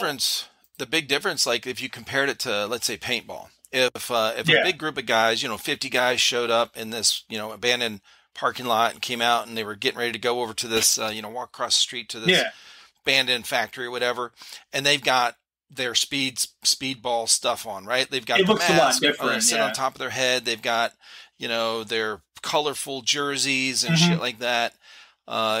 And then they hold their gun up with their hopper on. And their it's got like a hopper, and like it doesn't. I think like majority of townspeople, there'd be at least one person in there that would go, "Oh, that's paintball." Okay, yeah, and they think of it as like friendly. Okay, no big deal, right? Yeah, and then when you're shooting too, like you see the paint splatter and everything. Yeah, you see the paint splatter, and there's no explosives, right? There's no fucking I think the most firing weapons. Yeah, I think who makes is it Enola Gay makes paint grenades, but they like just pop open or something. They're not very loud, I don't think. Yeah, they're not loud. Like these Thunderbees, man, and some of these. Grenades, I mean, they're loud. I mean, they sound real. So it's a way different experience. But also, majority of general public around the world has not even heard of Airsoft. Exactly, I was going to bring that up because I've told people like when I ship stuff, like if I sell parts to people, like a rail. Yeah. And like UPS will be like, yeah, can you give us a general description of what's in it? I'll literally just tell them paintball parts. Because if I say airsoft, they're like, what's airsoft? It's not even a category on the list, bro. Like, so I just say paintball. They're like, oh, okay, yeah, I know what paintball is. Yeah, right. And I don't know if it's just because it's been around longer or if it's just... I don't know about longer, but it's been... it had its time on ESPN3 back in the day. Yeah, so in early 2000s, they were doing paintball tournaments. I think they can still find them on, they televise them here and there. But it's I think it's considered like a sport. Like I don't know if it's what did they add to the Olympic category? Oh, skateboarding. That's what they added to the Olympics. Oh, that's funny. Yeah, yeah. There's a lot more people. I mean, even people like grandmas and stuff. Oh, my son played paintball. I know what that is. Like. But yeah, it's Airsoft hasn't gotten that kind of popularity yet. No, I think that's the biggest difference, honestly, is the televised. because most the general public, even now, like the older generation, they watch TV. They watch like local stations, Yeah, right? yeah, like it's been The around younger forever. generation doesn't. They're watching shit on their phone or the smart stuff or Yeah, whatever. YouTube, Netflix. Like, Yeah, I actually apps just and started stuff. getting my family on Netflix. I got a Fire Stick because they have cable, and there's nothing. They always say there's nothing on. It's the same stuff they play all the time. I think my family has watched Indiana Jones, the whole series, like 4 times in the past 2 months. Oh shit! They only play like Indiana Jones, Mission Impossible, like what else? Castaway with Tom Hanks. That's been on a few times. Like all the really good movies, because everything else belongs to these streaming platforms. Yep. So like they don't play. I just got them on the Fire Stick. I'm like, yeah, like Netflix has some weird movies, but you got Amazon Prime. You got like because they have Prime in general. They didn't even know they get all these movies for free with Prime. Oh, okay. And I was like, hey, you get all these movies. You can get HBO. Like you can watch whatever you want. Mm-hmm. And it's like it doesn't have as much exposure. One, because I don't think Airsoft's ever been put on like live TV. Did you ever see the video that Vice did on Millicent West? That was a big thing, and it was I never did. Ago, I think it was a big video they did on Millicent West, which was pretty cool. They didn't give it like a negative like I've heard of it, narrative but I didn't actually see it. Yeah, they went in and just talked about like, hey, like why do you enjoy this? And a lot of people are like, well, it's just shooting each other with toy guns, like it's getting stress out, so I don't actually want to be aggressive. Like it's just fun, and they did a really good video on it because I don't know Vice, I don't watch a lot of Vice stuff, but I felt like when I watched that video before I knew what they were going to say, I was like, oh god, they're going to give it some type of like negative narrative, say like, oh, it's terrible. But no, they actually did a pretty nice like job of like explaining like, yeah, we're shooting each other with toy guns and it's just for fun. And they interviewed a lot of the people. They actually interviewed Jet Desert Fox too. Like he went in his garage and like showed all of his stuff, and he was like, I did totally fake. Yeah, he was like, yeah, they're totally fake. They shoot plastic BBs even though they look real. Right. It's definitely like. But the AO choice, like you were saying for Lion Claws, that's not. That's because John Liu, I mean, I've never met him. Haven't had him on here yet, but it's, I've heard nothing but good about Lion Claws as far as like how they run the events. The events are a lot of fun. I guess it's just fun. AO. John Liu's cool as fuck. I've seen videos with him, heard him talk and stuff, and it's, much respect, but it's, I think the AO choice, you just can't be close to people, man. If, Speedsoft stuff, like these indoor fields, they can plan them, they have indoor fields in a shopping mall. Yeah. It's like no big deal. Right. So like you can do that, but if you're doing a MilSim type of event where people are geared up and, explosives are going off, fake stuff like that sounds real. And you got to be away from people like Third Coast Airsoft, TCA events. Those are the couple MilSims I've been to. They use one of the popular venues they use is GTI here in Barnwell, South Carolina. That's one of the ones I wanted to go to. They do the helicopter, which looks awesome. Yes, you get the helicopter. Like really you can't do that in a AO like. Some of the, where it's real close to, a city. If they were flying a helicopter over Fantasy Island, I think a lot of people would be like, "What is going on?" Can you imagine? They fly a helicopter over that thing, and like the campsite, water park's going with little kids, and somebody's shooting down from the helicopter. They're like, "Oh, there's more people!" Like, I think with that event, I think that was mainly the owner of the because I heard it went through different owners.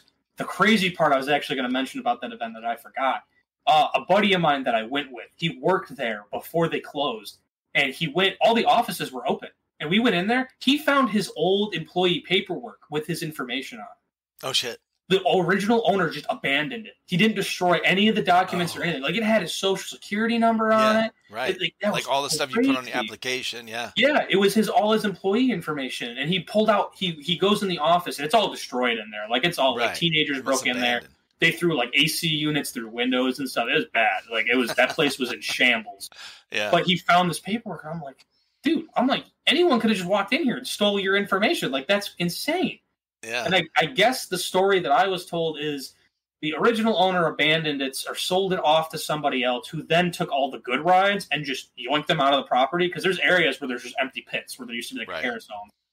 And moved them to another location and then was trying to rebuild it. And then, so that was like the issue they were having with getting the AO. And then they got the AO.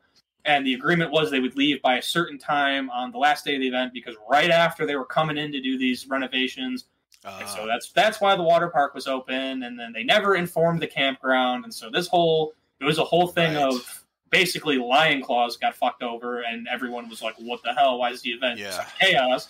Because the guy that owned the place did not tell them this was going on, did not inform whoever at the campground, or they did and they just didn't listen or something. I don't know, but it was just some of those crazy areas, situation. These like abandoned shopping mall seems fairly safe, right? Like it's all indoor and it's stuff. The whole thing. Yeah, it's all indoor. Yeah. If it's abandoned, there's not really any. It's a broad enough area. Like a shopping mall has a huge fucking footprint, right? Yeah, and it's usually got a big lot around it too. So huge area, massive parking lot. It's all empty. Nobody's going to be driving up there for whatever reason. Usually, there's so much space in between the main road and the parking lot. If you're driving by, you're barely even going to notice somebody getting out with all geared up or whatever. So. Yeah, and even still, like, you could probably pass it off as like, oh, it's like training or whatever, like law enforcement training or something like that. Because I know absolutely the field in Rochester used to have the police team in there all the time doing training and stuff. Yeah, until they like burnt down or whatever happened with them. But yeah, it's really, I feel like that's the biggest part with like these events is like the AO location. Yeah. Like Bad Blood. I don't know if you guys have ever been to Bad. I don't know if you guys have ever been to Bad Blood up in EMR in Pennsylvania. Huh. I'll be going. This will be my first year going, and it's a big, like, huge park. Like, they do paintball, they do LARP events. They have like a massive castle, like a wooden castle they have built in there. But it's all surrounded by like forest. So it's all, one, you already know it's a paintball field because it literally says it on it, and two, it's massive. Like, this place is huge. I guess it's like a bunch of fields like connected together. So like something like that works perfect, or like the shopping mall you were saying, or like the prison ops that they do. Yeah, Lion Claws did one at a prison. Abandoned prisons are great because prisons have a huge footprint as well. Yeah, and it's a prison, so there's nobody like coming up close to. It's already, they're not going to rip the fence down if it's abandoned. Yeah, exactly. They're not just going to take bolt cutters and like cut the fence open and go sneak in there. Exactly. Like, and even if there is stuff going on there, most people assume, it's probably like training or something. Yeah, like it's a prison. There's got to be something. Like, as long as there's no actual gunfight going on, people are probably going to be like, yeah, it's probably police training or something. Shrug it off. Yeah, well, those are usually out in the middle of nowhere, mostly. Insane Asylum. I've heard of one of those. There's a lot of good AOs, a lot of good choices. But it's I know cost is one thing. It's really expensive. Yeah, so I know and I'm sure that some of these places are like, Airsoft's grown a lot over the last couple of years. There's a lot more milsim type of events going on now than there was like 3 years ago. So it's, maybe some of these venues are getting kind of like used, I don't know, rented out, more. Well, the other thing too is that I've seen, some of these places, they actually do have, military training, SWAT training, whatever, so they're not always available for certain times, Yeah, what's the one that they do? The what is it? The Desert Fox events. Is it Georgia Air Force Base? Georgia Air Force Base. Yeah, I heard that one's pretty big. Right.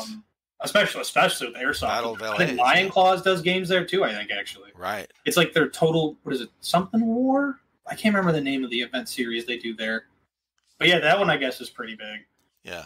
But places like that is perfect. Like besides the cost, it's huge. It's actually, man, it's like a whole town within itself. I don't know which one. What's the one down here in Georgia? Perry. It's in Perry, Georgia. I think I know what you're talking about. I can't remember the name of it. It's got like, I don't know. It's a huge area. And it's out in the middle of nowhere. Like nobody's around there. Like nobody would ever show up there like, some civilians would never show up there unannounced. Like, just what are you guys doing here? No, that would not happen. Same thing with GTI. It's out in the middle of nowhere. Nobody's showing up there either. Yeah, GTI is even better because it literally, one bill doesn't have like the huge skull on it. It says GTI. It says like GTI. Right across well, not only that, but it's back roads. I mean, real back roads. Oh, so it's like middle to of nowhere. Get there. Okay, so the actual the closest main type of road where normal people drive that that's a couple miles away. Oh, so yeah, you're really no out shit. there. Like you come down this back road, like so you're on a back road already. That's kind of like an old country road, just a 2-lane road, and then you turn off of that.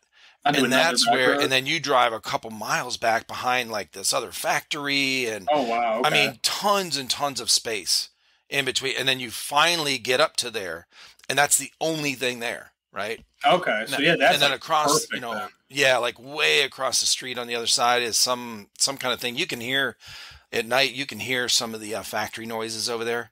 Oh wow, okay. That travels through the night, but it's they're so far away. Nobody. Well, plus it's been a training ground for so long.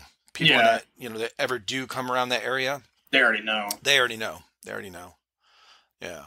Yeah. Like I was saying, up here in New York, there's not a lot of spots. I think that's why when they had the chance to grab the amusement park. Oh yeah. They did when they had the chance because like they know there's nothing out here. Like the closest event that they host is like EMR in Pennsylvania, and that's from where I live is like 3.5 hours. It's not too bad, but it's like still a decent drive. Other than that, it's central New York. Like Zulu is like 5 or 6 hours from my house. Oh shit! Okay. Yeah, because I thought about going to one of their games this summer, and then I was like 5 hours. Oh man, like that's far for like a 1-day game. I know there's another one called Check 6. I think it's called. It's another smaller field. That one's like good 3-4 hours away. Now, did you start out playing indoor, or did you go right into like outdoor, like my outdoor first play experience and into mil sims? Yeah, so my first experiences was outdoor at the River City Airsoft where I play now, and they would host like small ops there.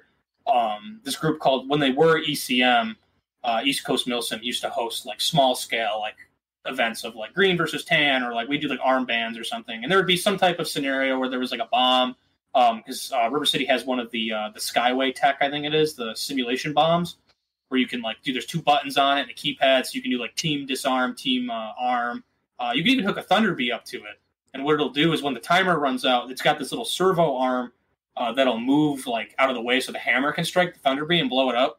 What? So yeah, it's pretty cool. It's been around for a while. It's got a fog machine built into it. It's got like a light and bubble. It'll bubble if you have the bubble setting on.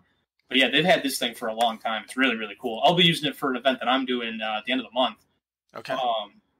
But yeah, so how did you do that? So you're hosting your own events now? Yeah, so I became pretty close with the people that run the field. It's a family-owned business, and I used to help them like build the field. And then they asked me if I'd be their designated tech this year, and I've been going there pretty much since I started. Like they were the first place I ever played, so they've seen me there for a long time. Like most of the majority, they've been open.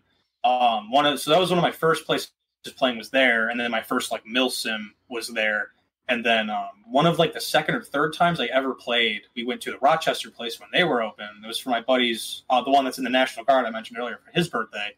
He turned like 12. It was like his 12th or 13th birthday or something.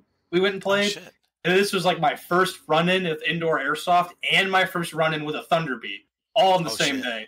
Right. So it's already inside this big warehouse, and someone threw a Thunder Bee, and it just shook the whole warehouse. And my first thought was, "Oh my god, one of the walls just fall over? Like what the heck was that? It was so loud."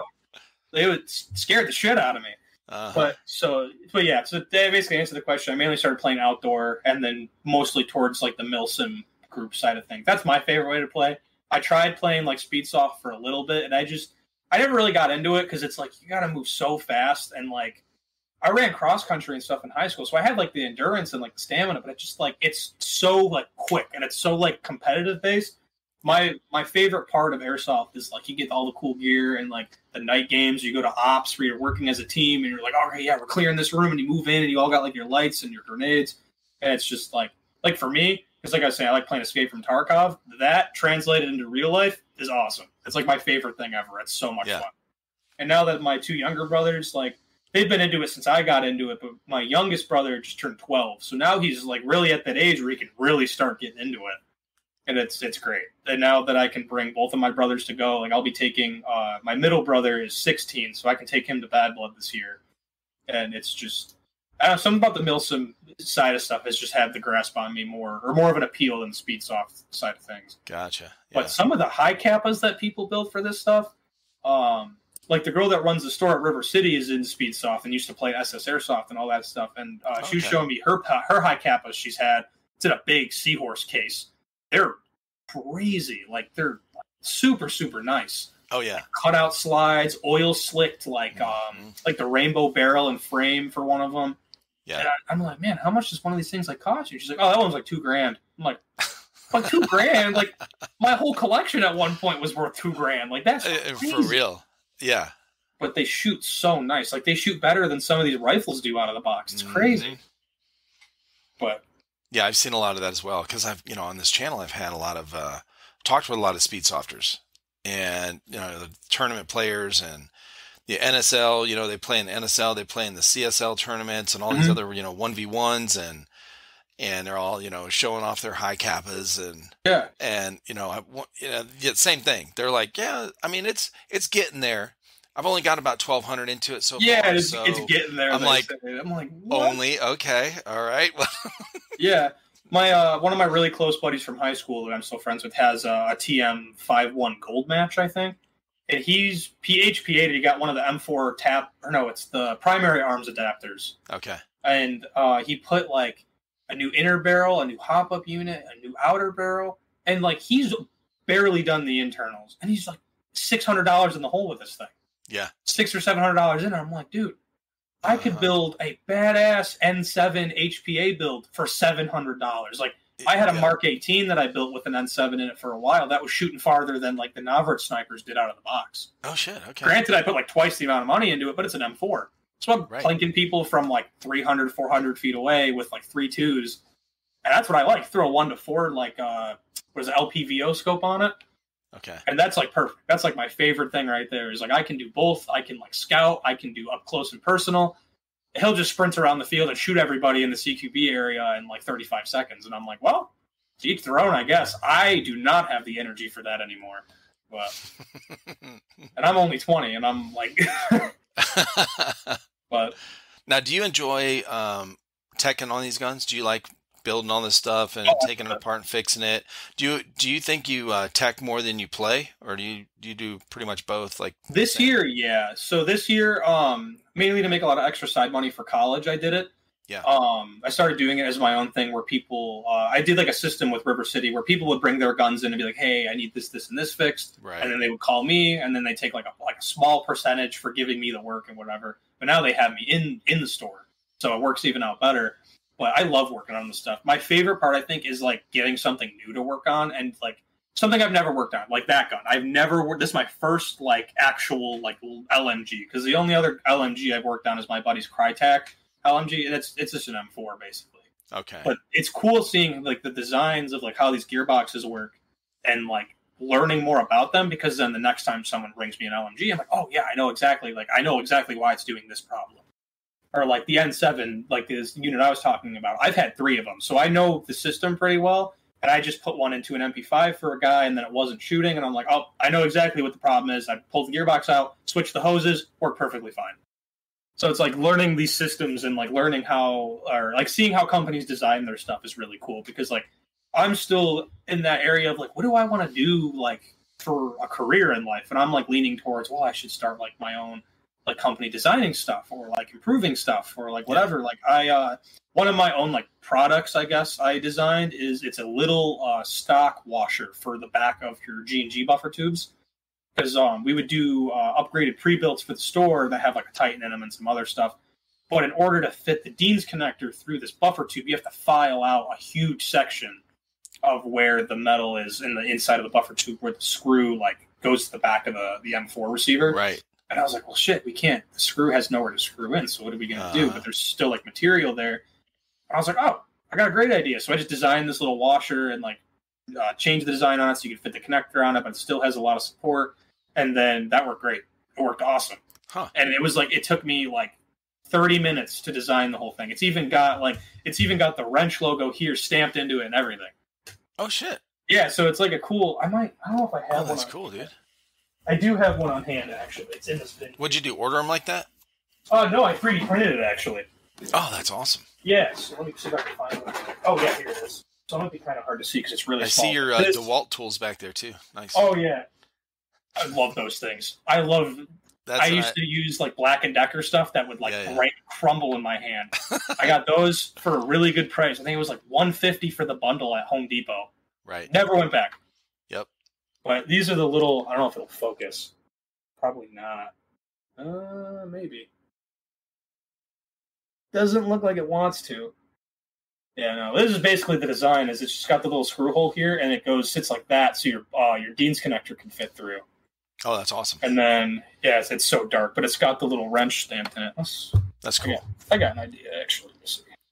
I don't know if my light will show it. Yeah, you can kind of see it. It doesn't really want to focus, but you can kind of see it. There it is. There it is.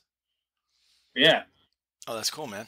And that way I was able to fit the Dean's connector from the Titan MOSFET in there, and it worked out great. Stock hasn't fallen off or anything like that. Oh, that's good. So, yeah, it was kind of like just seeing how stuff's designed and like going that route. And that's one of the things I love working on these is just seeing how they work in general. Now, what are you studying in college? Right now I'm going for mechanical engineering. Okay. I have like my uncles on my mom's side. He works for L3 Harris, if you've ever heard of them. They make like the night vision and stuff like that. They make like night visions, like they're really big in night vision right now. He works for their aeronautical unit, I think. He's a systems engineer. So he works on their planes and like updates like all their plane stuff. Some crazy stuff that he's told me because he was in the Air Force before that. He worked for the Pentagon. Gotcha. He hasn't given me a ton of details on it because it's like all classified and shit. But sure. Yeah, he worked for the Pentagon and flew drones. And then my aunt went to college, and since he was working for them, he like forwarded the money to pay for her schooling. And then like she got him the job, and then they were basically like, "Hey, you have all this experience. We'll pay for the degree if you go to school and get the degree." And he's like, "Hell yeah!" He's like, "Of course I'll do that. I get to keep my job and get my education paid for." So then I haven't seen him like in person in a really long time because he lives out in Texas, and then he was stationed like in Japan. He was like all over the world. But when I graduated high school, he basically approached me and was like, "Hey, you know, like," he's like, basically, he was just like, "I want you to do good with your life. I know you have the ability to do it. Have you ever considered college?" And then at the time, I was like, "College? No, I'm not going to pay like $30,000 to get a piece of paper. I'm going to go be a mechanic or something. Like, screw that." And I started doing the mechanic stuff right out of high school for a little bit. I was like, man, this sucks. I was like, this is horrible. Yeah. I was like, this is like, yeah, working on cars is fun, but like you got rusted bolts in New York because of like the salt and bolts snap off. You just get pissed off. So I got in contact with him again. I was like, hey, the college stuff, what do you recommend how do I start? And he was like, awesome. I'm so glad you're here. And he's basically just explained what he does. And he was like, dude, like I see the projects you work on. Your mom tells me about it. Like you should go for engineering.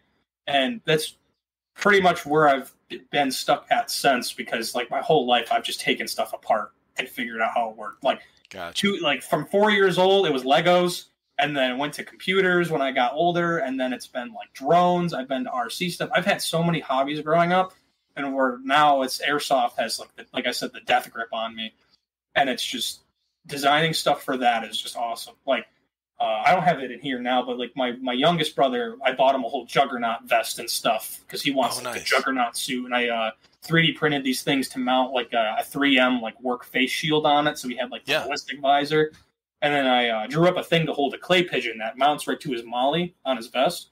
Holy shit! So then to be the Juggernaut, you have to kill him by shooting like one on his back, one on his front, and then he has to like someone. An idea that I came up with a game mode is I'd have like blue spray painted ones and red spray painted ones. And basically it would start out as he's neutral with the orange clay pigeon, and then like your whole point is to shoot it. And then if your team replaces it with your color, he's on your team. And then like vice versa. Like we just get crazy ideas. And then my brother would be like, oh, we should do this, this, and this. And then I would design something for it, and then we'd test it and see if it worked. So it's just like, basically the best way to describe it is we just do it for shits and giggles. And then I just stuck with it and went to school for it, or going to school for it. Right. I'm hoping I can get into something like he does, where I can find a really good company that's like, hey, you know, you have the skill set. If you want to advance your career, and we'll pay for it, like something like that.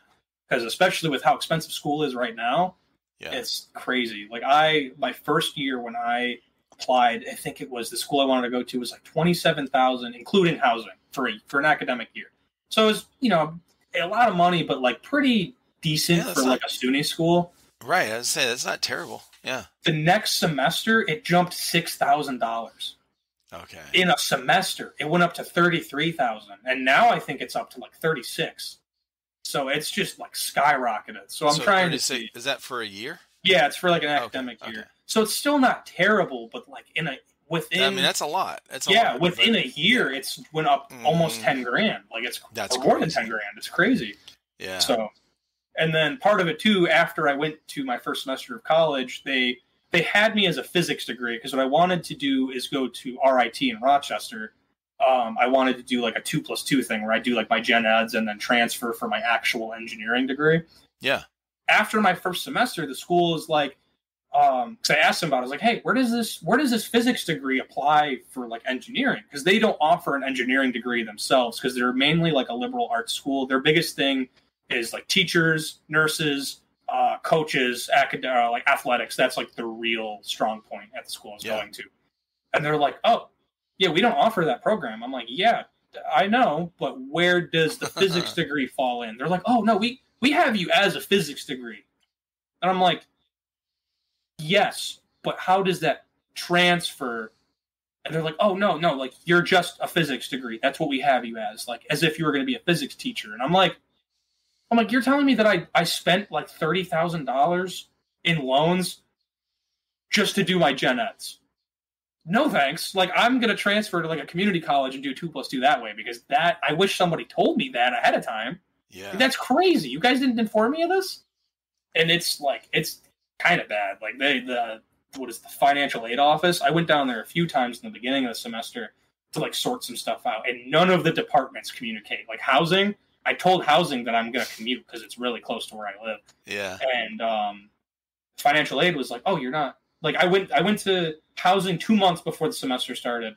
I went to financial aid the week of classes starting, and I was like, hey, why does it still say I have to pay like $33,000? Like I thought, because housing's like half of that. And they're like, oh, you're not living on campus? And I'm like, no. Housing said 2 months ago that I was good. They said I was all set. And they're like, why did you tell us? I'm like, housing said I was fine. So my whole experience from start of semester to end of semester was just a clusterfuck. That's crazy, bro. Yeah, and then to right on top of it, they didn't even offer the program I wanted, which I knew, but I thought they were going to do like a transfer program, which apparently they don't have. Okay. So it was a whole thing. But jeez. The hopeful end goal is I work for some company, whether it be an airsoft company that wants stuff designed, or if it's something like L3 Harris with like night vision. That'd be awesome. If I could design night vision, that's crazy. Yeah, no kidding. That's becoming very popular in airsoft events now. Mm-hmm. I actually don't know where I put it. Is it up here? I don't know. I have a site mark Ghost Hunter. It's like a civilian grade Gen 1, 2 night vision. But you can see in the dark, so it does the job pretty well. Right. But that's another thing I wanted to get into is I see people building with a 3D printer is digital night vision that use like drone cameras, like night drone cameras and LCD screens. It's not quite as good as like an actual night vision, but it works, which is like, it's crazy that people are building this stuff now. Because like the 3D printers are so easy to get a hold of. Like I ordered that one on Amazon. Oh yeah. You ship it to your door, you put it together, you do a little bit of tuning to get it to work, and you learn how to use it, and it's great. You can make almost anything you want. A lot of people I've talked with that are into 3D printing. We actually have on our Discord, we have a separate channel in there for 3D printing. Oh yeah, I think I saw it in there. People were sharing. Yeah, I can see it right now. Yeah, designs. Yeah, like from Thingiverse and shit like that, or things that they've come up with, and hell yeah. Yeah, and that's like it's so a lot of people like on Thingiverse sell open source stuff pretty much. Like you download it, you just can't like print it and sell it or whatever without permission. But it's like people will make some crazy stuff, like Odin adapters. That's a really big one. Is like because the Odin adapters for an M4, people make them for AKs, ARP9s, MP5 magazines. You just download it, print it out, and it's good. That's how the TAP airsoft adapters are made. They're 3D printed. They're not, in my experience, they're not very good. The primary arms ones are way better. My buddy bought a TAP one for his high kappa, and it like didn't work right out of the box. There was already issues with it. It didn't fit right, and he bought the primary arms one. No problem. Really? Worked great. I don't know if it's the difference in manufacturing or the quality control or how it works, but there's some applications it works really well, and then some applications not so much. Huh. Interesting. But it's crazy how like easy it is to make stuff for the hobby now. And that's, I think, my favorite part is it's like I can come up with pretty much like if I can come up with a design for something that works, It's great. Like I had during my first semester of college in my free time, I started working on some rough sketches for a minigun, like the classic Army minigun, but a little simpler that ran on a real simple design of like, basically it was like the barrel would spin, but it would just be for looks, and there would be another inner barrel underneath it that would actually spray your BBs out. Yep. But it basically did the same thing as the classic Army minigun, just for like a tenth of the price. Well, maybe not a tenth, because it cost a couple $100 to fix to build when I like estimated and printing and stuff, but not $700 to make. But, oh, that's crazy. Hell yeah. So what do you got? What do you got going on now? You got so you're in college. You're fixing guns, and then you're starting to host your events. Have you hosted any already? I did one last year with a buddy of mine at River City. We called it the Battle for Norvensk. It was Escape from Tarkov themed, and basically nice. It was we had two of my buddies that were scientists in lab coats that the USEC team, which is like the United States or private military contract. Rivet is in the Tarkov lore. They're from the U.S. based. They had to defend them from the Bear team, which is the Russians. And it went pretty well. We had, for my first like big event, because we had, I think, like 80 people, which for that feels pretty big. It's not a tiny field, but not a super massive field either. But it worked out pretty well. And you learn a lot of stuff hosting these events of like, okay, what are people going to, like, what loopholes are people going to try to, like, find, and like what issues are we going to have? And the biggest issue we have is especially since they're primarily a walk-on field, you can't really do camo colors because half the people that come in don't even know there's an event going on that day. Oh, okay. So they'll just show up and be like, oh, there's an event going on. That's cool. Like, sure, I'll play. And so what we started doing is just armband colors. Like we'll literally buy a giant roll of red duct tape and a giant roll of blue duct tape. Oh, nice. That's what we do for the armbands, because that way it's the easiest way to just differentiate, and it's the cheapest way. People don't have to go buy a kit. You know, it's not like Milsim West where we need something specific. It's usually just team versus team. And then if we want to do something with like multiple factions, I'll usually ask a group of people that I know. Like there's a group of guys called Company Dark Out that just did an event there.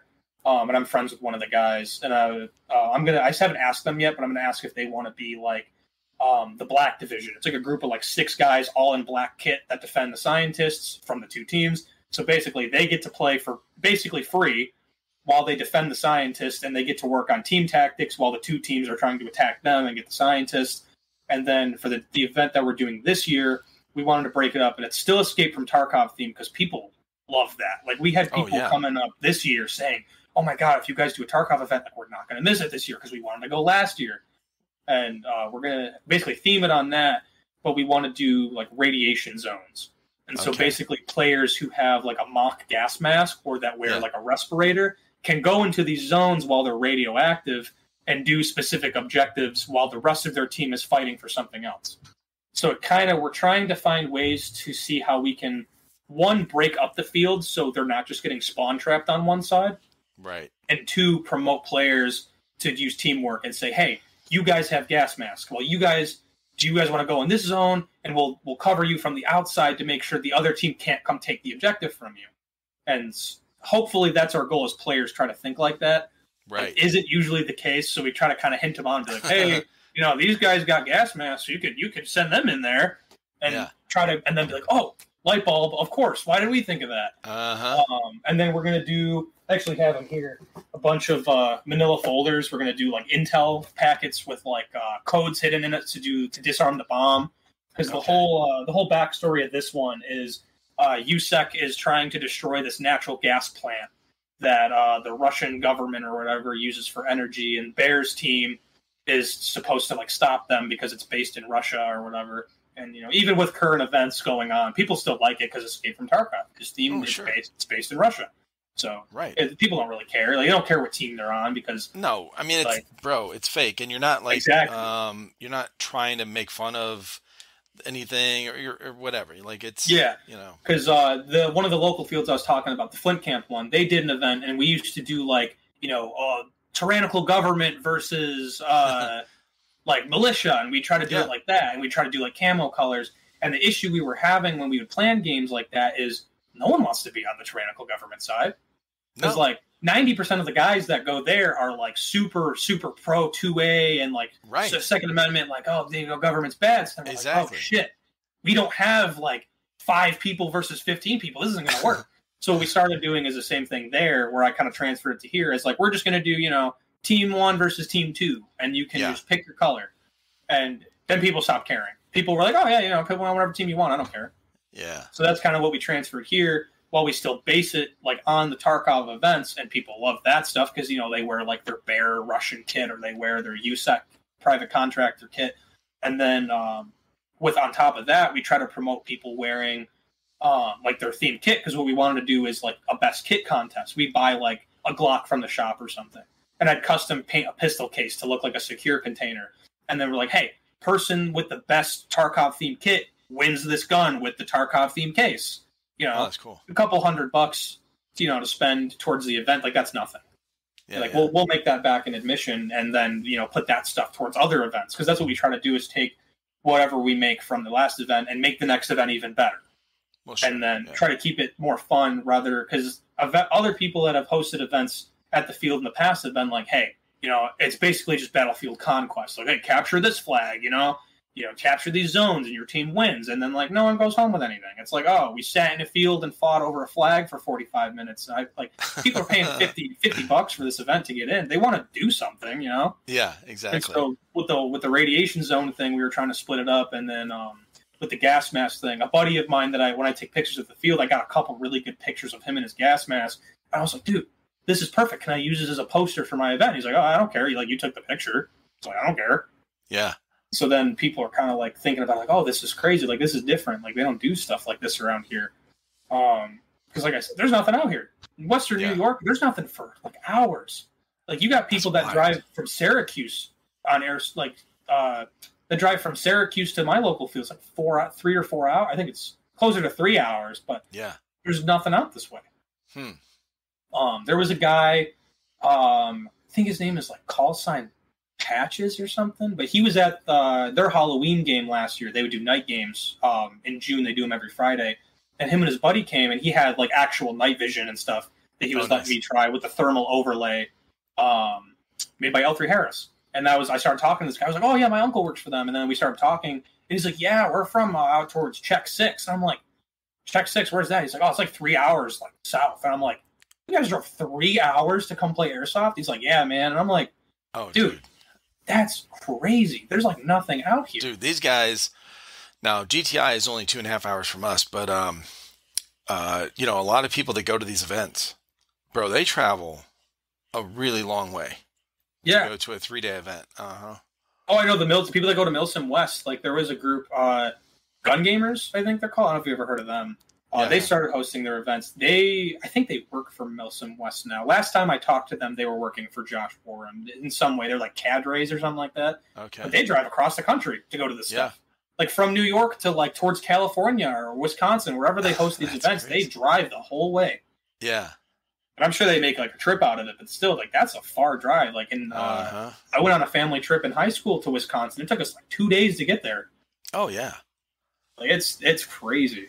Well, there's a lot of places that a lot of these areas where Airsoft's popping up, where a lot of, they're starting to get bigger groups that are interested in playing, and they don't have local fields. And so, like, I just talked to a guy last week that's just a few days ago who is from Utah. Oh, and, Utah. There's like nothing out in Utah. Yeah, there's nothing out there. So very few. So most of the time they just get on a Facebook group and they just get together like, hey, who's who's playing this weekend? And they'll drive an hour, whatever it is, to, some farmland somewhere, get permission, and it's out in the middle of nowhere. Nobody's going to get hurt. And then they just, it's like pickup games. Yeah, I feel like that's the best way to do it, because then you're also bringing like a community together, that's like one of my, people ask me like what my favorite part of Airsoft is, and that's part of it, is like the people you meet, because it brings like two very different groups of people that would never like talk in regular everyday life. They just get along for the most part. Like you get the people here and there that cause issues, but like the group at River City, super friendly. Like, it's been been pretty much the same regulars that I've seen since I started playing there, and then like a lot of new people. Like you were saying, Airsoft's getting really popular. I noticed that this year we've had like a lot of younger kids start coming in and play, which is great. Like that's awesome. Like we had a whole family of people come in for a weekend to try it. Like father, wife, daughter, son, they all tried it, loved it, came back with camo and everything. Yeah. And started playing. Like it was awesome. Well, that's the guy I just talked with. Him and his wife play together. That's and and there's actually been a lot of people I've talked with that they play as couples, you know. Yeah, that's cool too, because like that's a whole nother level of like, if you can get your girlfriend or wife into airsoft, like that, you've got it made. A hobby, dude. That's what I was saying to this guy I was just talking with. I'm like, dude, that's unheard of. When I was growing up, and just out of the military, a young adult, like getting married and stuff, it was most people had separate hobbies, like married couples. So the guys like into whatever, basketball, like intramural basketball at the church, or softball, or bowling, or golf, or some shit. It's all with his buddies, his guy buddies.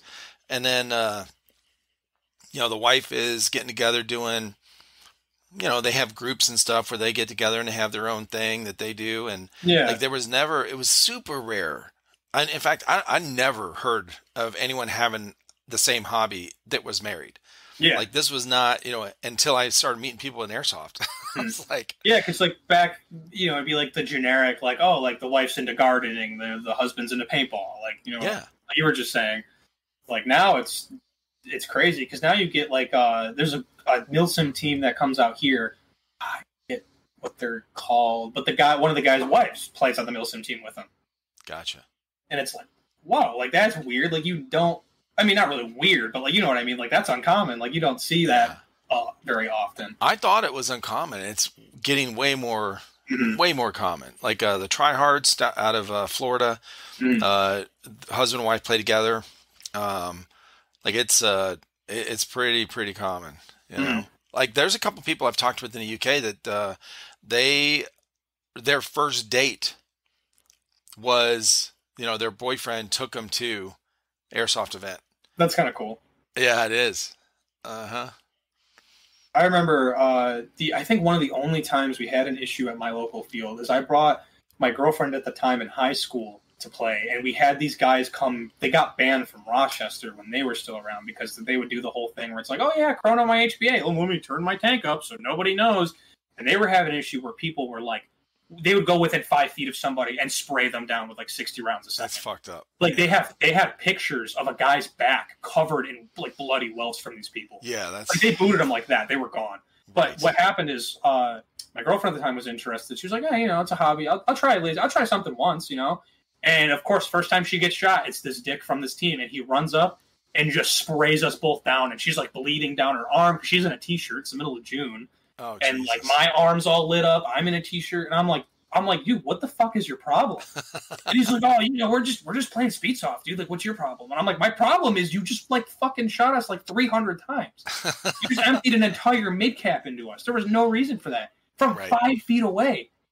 No, man. Like the rule is a double tap or maybe 3 if they're not calling it right away. Yeah. But like a double tap is very common because you're in the heat of the moment, like, But yeah, most people don't usually have an issue with that. It's like, oh, you shot me twice, whatever. But if you like 9, 10, 11, like and past that, then you're just being a dick. Okay. But at the Buffalo Battlegrounds place I was talking about, you got the kids in there. Part of the issue they were having there is the kids that would come in with their HPA high kappas and their HPA guns were friends with the guys they hired to ref. So they would just let them in. They wouldn't chrono them, nothing. There was one time I went with both my brothers. And I used to have a Bang 22 grenade, if you've ever seen one of those. The Airsoft Innovations. If they're still around, I heard they went out of business. But yeah, I'm not sure. But it used the ram set charges from like the concrete ram gun. And that thing. But this is like one of 2 times I went there. I rolled the grenade. It blew up. I was like, all right, I'll put my hand up and go get it. I have my hand up. And this guy comes around and shoots me in the back of the neck. I'm not even kidding, like 13 times. He just sits there and starts spraying. I look at him. I'm like, my fucking hand is up, dude. Like, what is your problem? And then he just, laughs and runs off. It's some like 14-year-old kid that's like, and then laughs and then runs away. And it's like, dude, like, that's like, I get it. You're having fun, but that is not how the game works. Like when you go to any other field and do that shit, they're probably going to have an issue with it. Oh, for sure. And then my brother that's 12, I was telling you about, he loves Airsoft. He doesn't care where he's playing. He doesn't care. Gotcha. You could put him in like the back lot somewhere of like behind a Walmart and set up an Airsoft game. And he'd have fun. He'd love it. He was complaining. Like when the 12-year-old's complaining, you have an issue. Yeah. Because like these kids would come up and like, you know, you come up and they point blank you and you're like, yep, I'll call it. And then they still spray you in the chest 4 times after you've already called it. Mm-hmm. And it's like the issue is like, that's like the really only real issue I've had in my local area. But I'm sure that you see videos online of that stuff happening. Well, that's actually pretty common. I've heard this, you know, from people I've talked with too, all around the country, all around the world. The main, I guess, thing I've heard is that kind of stuff happens when you don't have. It all comes down to the field ownership and how it's run. So management, whatever, all the way from top down. You got to have good refs. You got to have good management that hold people accountable. Yep. And, you know, clear rules and stuff where, you know, people, you got to have that, man. It's to get that. Now, you know, when we did, because you have all these different mix of people, you have so many people. Exactly. When you play together with, pick up games in somebody's backyard with just you and your friends, it's totally different. It's totally different. But when you go to these fields where there's, you know, 40, 50, whatever people come through there, and it's all these different ages and new people that are brand new, like first time playing. Yeah. They're very competitive or whatever it is, you know. Shy and I am all down for competition. Like if you're just if you're just hitting the heat in the moment and you shoot me 6 times because you're just, you know, we're having a good time and you're like, hey, dude, I'm sorry I shot you so many times. Then I'm not gonna be mad about it. But when you come around a corner with your like Polar Star fusion engine and light me up 600 times and laugh about it, dude, then I'm going to be pissed because there was like no reason for that. Exactly. But yeah, like River City, the field I've been talking about the whole time, they had to actually change their HPA rules because of the people that showed up and did that. They had to make it so your gun can only cap out at 30 rounds a second. And if it's higher than that, well, that sucks. You got to go back to the prep or change it on the spot with your FCU. And then you have to have a tournament lock. And then they check every round, or not every round, but they check, like they do a lunch break and they'll come back, they'll re-chrono. Right. They check if you have a tournament lock. They switched to the Joule system when that got really popular because, you know, FPS with the heavier BB thing. They were really on top of that. They're really good about that stuff because they want to make sure like these new players and these kids that are coming don't have the same problem that one summer where they had a whole team of people doing this shit. Mm-hmm. And like you're saying with the local buddies, like I played at my buddy's property. Another one of our buddies that went off to the military, he went to the Navy. He had the SSG 10 or whatever, the basic Knopfler sniper. Oh, yeah. And he's using like .46s, and he's shooting like 2.5 joules out of this gun. And he shot one of our other buddies from like 100 feet away, square in the forehead. Woo. Like, and you know, he was just like, "Oh fuck!" Like, "Oh dude, like what an asshole." He's like, "Man, like fuck you for that." And he would like shoot him back, and like we'd all laugh about it. But, you know, you go to another field, you go people who don't know each other, and you do that. Oh man, it's like it's going one of two ways. It's, "Oh my god, dude, I'm sorry, I didn't mean to shoot you in the face," or it's, "Oh, hey, fuck you, why'd you shoot me in the head?" Like, right. And it's a toss-up of like, oh, God, how's this going to roll out? Right. Like one of the biggest, not really issues of the field, but like they have this like maze in the middle that's constructive of fencing. And it's like, you can only use blue tag. They do like a color tag system. So like below 350 it's below 300. Below a certain like Joule reading and like FPS reading, you can use a pistol and a shotgun in there. But the biggest issue is like people don't know, like they'll bring their like Dan Wesson revolvers that shoot like 400 FPS. Oh shit! And they'll bring them in there, and you got to like tell them, like, "Hey, dude, like more explicitly, it's this color tag. It's not just pistols and shotguns. Like you have to be under this limit." And then they're like, "Well, why? That's stupid." And it's like, "Okay, well, let me see your revolver and let me shoot you from 5 feet away with it." They're like, exactly. "Oh, okay." They're like, "Now I get it." Now you get it. Yeah, and then like you can shoot. You can be like 50 feet away and shoot into the maze entrance, and you can be like in the maze entrance and shoot out of it with your rifle, but you can't shoot it with like the pistol. And then like part of the other issue is like with getting stuff in stock, like ordering from, because they order most of their stuff through Evike Wholesale, and then they get stuff through Novrich as well. Some of the Novrich pistols are pitched for like the European market. So like the SSP 18 on CO2, that thing already shoots like almost 400 FPS out of the box. Okay. So that's like the other issues. People are like, "Oh, I got this sick pistol, I'm going to bring it in there." And it's like, yeah, well, technically not. You know, you're not supposed to do that. Right. But like one of the other issues from ordering from the European market is obviously, you know, you get a gun from Japan, it's like a Tokyo Maru, it's going to shoot way lower because of their regulations. And in Europe, their regulations are way higher. That's what I heard, when we get stuff from them sometime, or I should say when they get stuff, they've gotten a couple snipers that they chrono, and they're shooting like 5 joules out of the box. Because they send them the wrong stuff sometimes. Like the most of it's good, and there's like 2 in there that are like 5 joules. They're like, okay, well, we can't sell that till we change the spring. Because there's no way in hell that we're letting somebody onto our field that's shooting 5 joules out of their sniper rifle. Someone's going to lose a tooth or something. Like, that's crazy.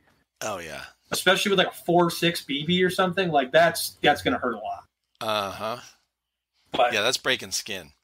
Exactly. Now, when's your next, when did you say your next event is that you're hosting? That should be this month, I think 27th, the last Saturday of May. So I believe it's the 27th. Oh, Memorial Day weekend. Nice. Yes, yeah. Okay. So, but yeah, we're going to try to do like the radiation zone thing I was talking about and set it up. We're trying to give out prizes. Like I have an idea. As long as we have the funding for it, we're going to do little pieces of paper with QR codes on it. Yeah. And we're going to sprinkle them around the map that are kind of hard to find. And if you find one and you scan it with your phone, you have a chance to like win something. So like, oh, that's cool. For example, we're going to buy some stuff out of River City's store, like gloves and like a vest or something. Mm-hmm. And basically it's like in Tarkov, you find loot. And basically if they scan it, it'll be like, hey, you found loot. You found this. Bring this to the ref. So they'll bring it to me at the end of the event. And they'll be like, hey, I found this piece of paper. And I'll be like, oh, cool. Here you go. You won gloves, or you won a vest, or like, you won, like, if we have the funding for it, we'll give away a pistol and then we'll raffle off something. Because like the more stuff like you give, or the more stuff they go home with at the end of the day, is like the better experience for the player. I feel like, because it's like they're coming out here, they're spending $50 for the event, $45, whatever it is, and then, you know, sure, you get the fun experience of, oh man, like I shot a bunch of people today, like I had a great time, it was so much fun. But then those players that go home with like a patch or like a new gun or a new piece of gear, or like, you know, they just win something, like they're gonna carry that and explain. They're like, dude, I won this pistol at this event they did. Like, you should go to it next time. Like, they were giving stuff out, or they had a loot system, or like the rad system they had was really cool.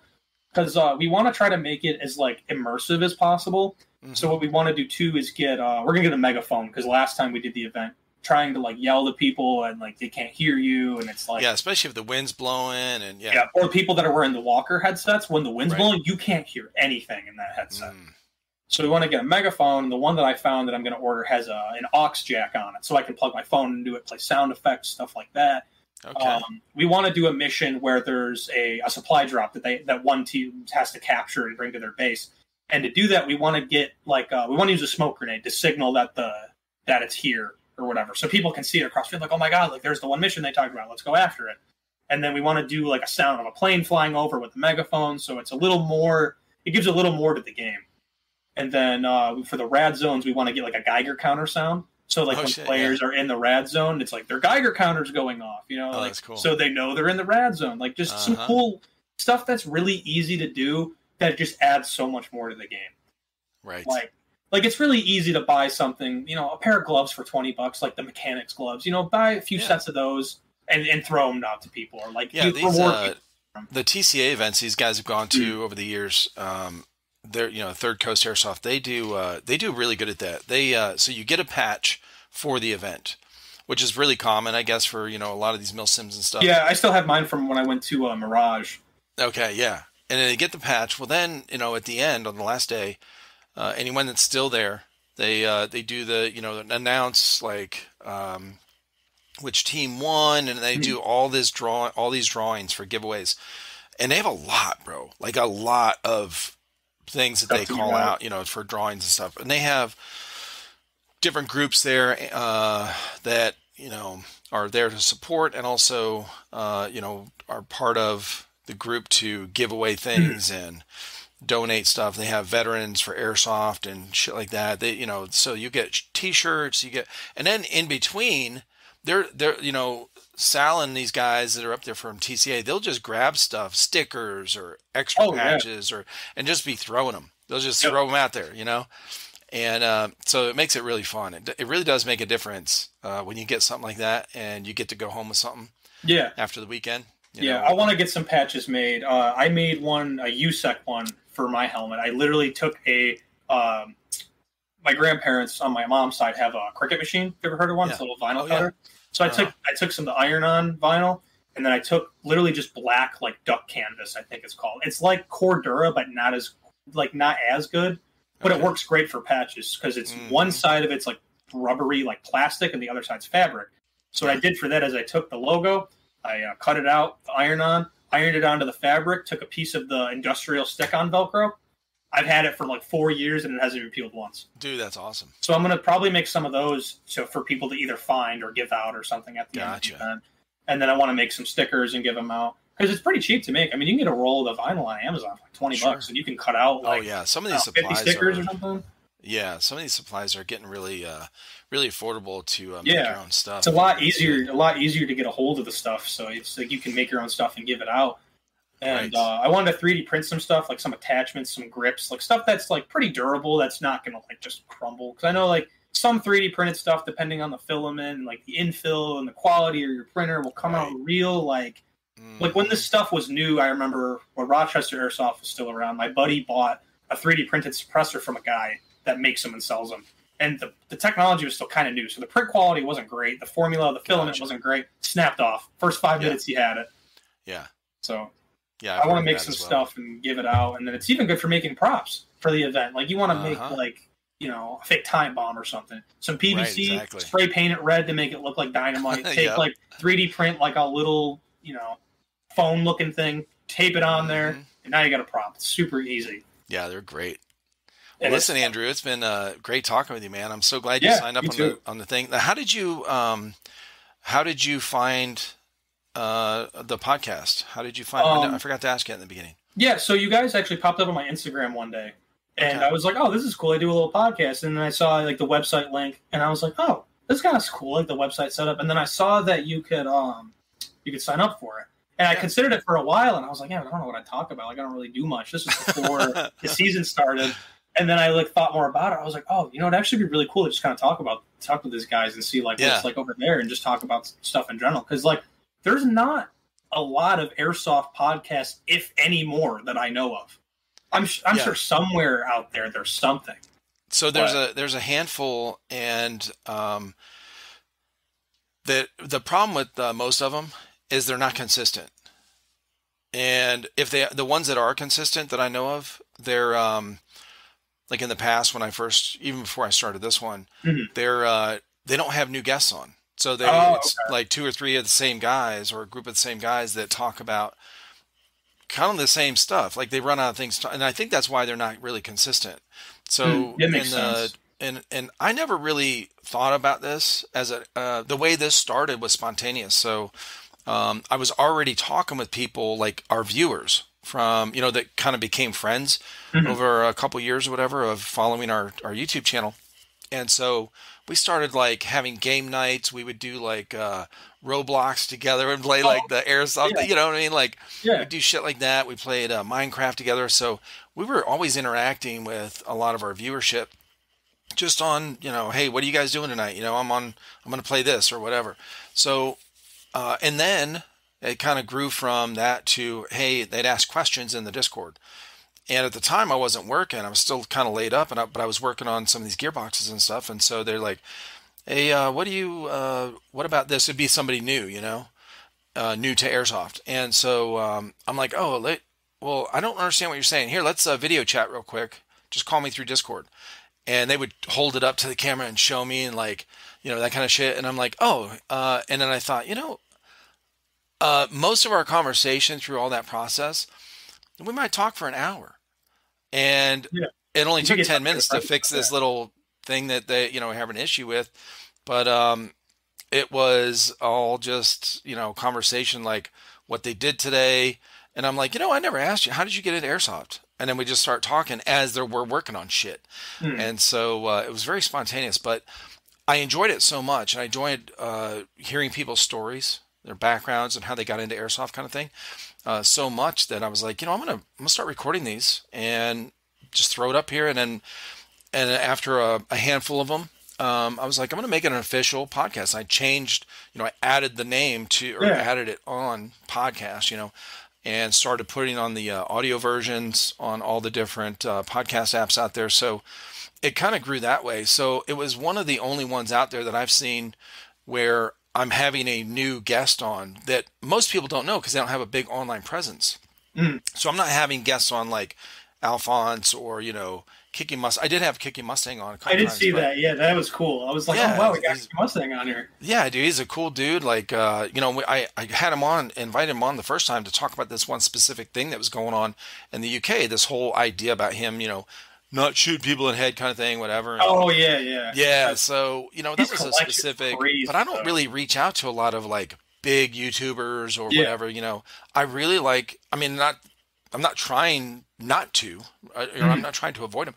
It's just, I'm reaching out to so many other people that no one's ever heard of. I feel like when you bring big YouTubers on to like podcasts, they have like an image they have to maintain a lot of the time. Right. So it's like some things they might not give an opinion on certain things. Sure. Like for example, like if you brought up like a political question, for example, like on like the Joe Rogan style podcast, they might be like, oh yeah, well, I can't really say anything. I don't have much of an opinion on that because they could say something and then that could be like half their subscriber base could be like, oh, well, I don't agree with that, and then I think that might be a thing because I'm very open and to both.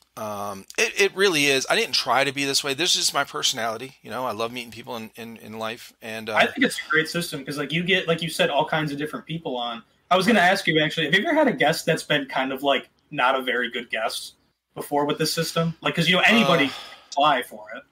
So it's been different. Everyone's different. Mm-hmm. But I've had people that the conversation isn't as smooth because they're really, really nervous. Yeah. So I kind of have to force the conversation a little bit. And honestly, and it's nothing against them. They're just very some introverted. People are just quiet. They get so nervous. They've never done anything like this. They don't do a lot of posting online. They're not used to being. They don't have a YouTube channel. They're not used to being in front of the camera and editing and seeing that and then posting it. That kind of thing. So, because that process helps you get over a lot of those fears. But I've had people on that don't have that and they're very nervous and maybe they're introverted as well. So the conversation will be very short. So I'll ask a question. So they're just answering the question and they're not elaborating. Mm-hmm. And so, and that, I'm not the best host like with that kind of thing. But I also kind of read the situation. Yeah, I have been doing it for a while. So it's, I'm way more comfortable now. But I read the situation and if it sounds like forced, then I'll kind of cut it short. I've had podcasts where they go like 30 minutes, 35 minutes. Oh, okay. And that's that part where they're not really, they're so nervous they can't get into the casual conversation mode. Yeah. I've had it all different ways. And then some people react differently, like they're really nervous. So they talk a lot when they're nervous. And I feel like that was more on my end of at the beginning. I was like talking to my girlfriend. I'm like, I don't know, like, what if I have nothing to talk about? Like, what if I just have nothing to say? And then no, the conversation was really smooth because like you're a pretty cool guy to talk to. Like you got, thank you. Stuff like talk like the Lion Claws event and stuff like that. Sure. It wasn't just like I don't really like this and this, and then it's just like, yeah, like just not really anything to say. Like I think pretty much everything we talked about, you gave a lot of like really good input. Yeah, thank you. Like this is the first podcast I've ever talked on ever for like anything like this. Like I've done YouTube videos and stuff, but this was like super easy, super awesome. Like I didn't know where to start, and it went great. Oh, thanks, man. Yeah, this is just normal. This is me, like in real life. This is I don't have a format for these. If we talk for if the conversation, there's been so many, bro, where it's a 3-hour podcast and we talk for 2 hours and 40 minutes on about, we haven't even mentioned Airsoft yet. Okay. And it's gone that way. And then I'll actually have like, just go and sometimes I just let the guests talk and it's talk, whatever they want to talk about. And then they'll stop and go, I guess I should talk about Airsoft, right? And I'm like, yeah, go ahead. Kind of was in the beginning when we were talking about the PCs, the gaming and stuff. And I was like, this is actually a good segue to start talking about like the technology with the Gate Titan, because that was something I did want to talk about, because like that was we were talking about, like I'm blown away with some of the stuff that's out now compared to when I started playing. And I haven't only been playing for like playing consistently for 6 years, like I was saying, since 2017. It went from the combat machine being the gun to, your Gate Titan, your Perrin MOSFET, like all that stuff. Yeah. It's been awesome. Now that it is getting better in general, as far as airsoft equipment and guns and stuff, especially the gun stuff. It's getting. I feel like it's not just one or two that are, that you're stuck with. That if you want a really decent gun out of the box for an affordable price, it's got to be this. Yeah, like 4 years ago was Crytek. Yeah. Now you have multiple options now. It's now you got everything. So many people at G&G that start out.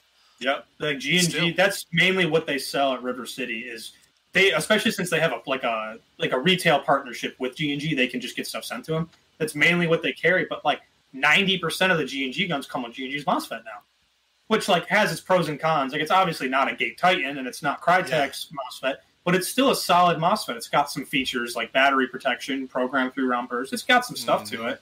But like back when I didn't have that stuff, like you had to like manually wire a MOSFET in. You had to know what it was doing exactly. Right. Old school MOSFETs. Now it's I got my Gate Titan. I put it all in the right way and I plug it into the computer and it works great and it does everything I want. Right. It's like building a PC in the gun now.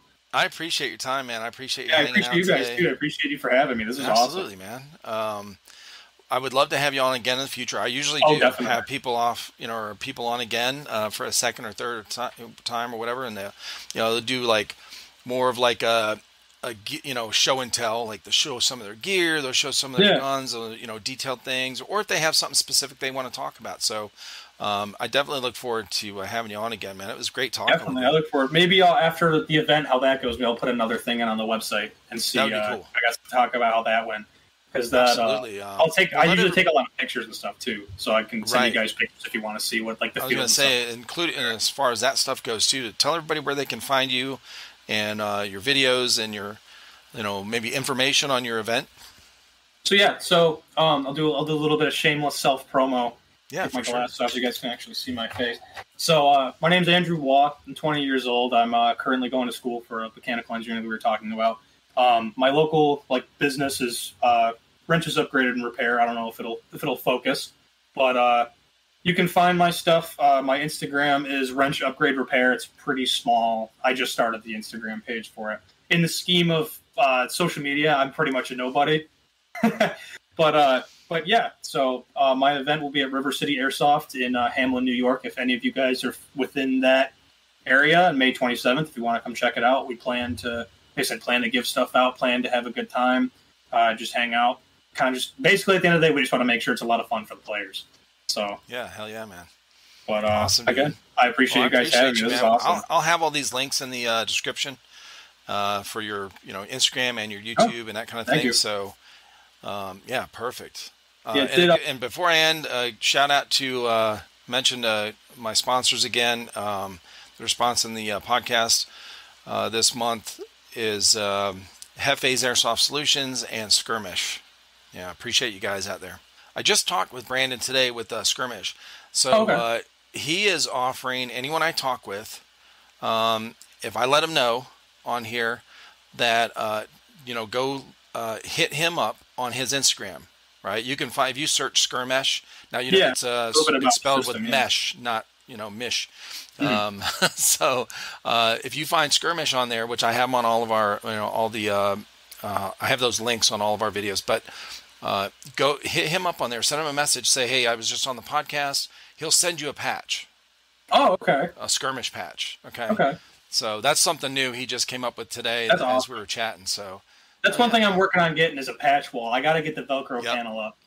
So if I ever get patches or anything made, I'll definitely have to send one your guys' way. Absolutely. But, all right, brother. All right. Thank you for your time. Thank you for your time. Did you need photos or anything for the thumbnail or anything like that? Yes. Send me a picture of whatever you want for yourself for the thumbnail, or I could just put your logo on there, however you want. Okay. Yeah, I'll send you something over Discord by the end of today. That'd be perfect. All right. All right, awesome. brother. Have a good one.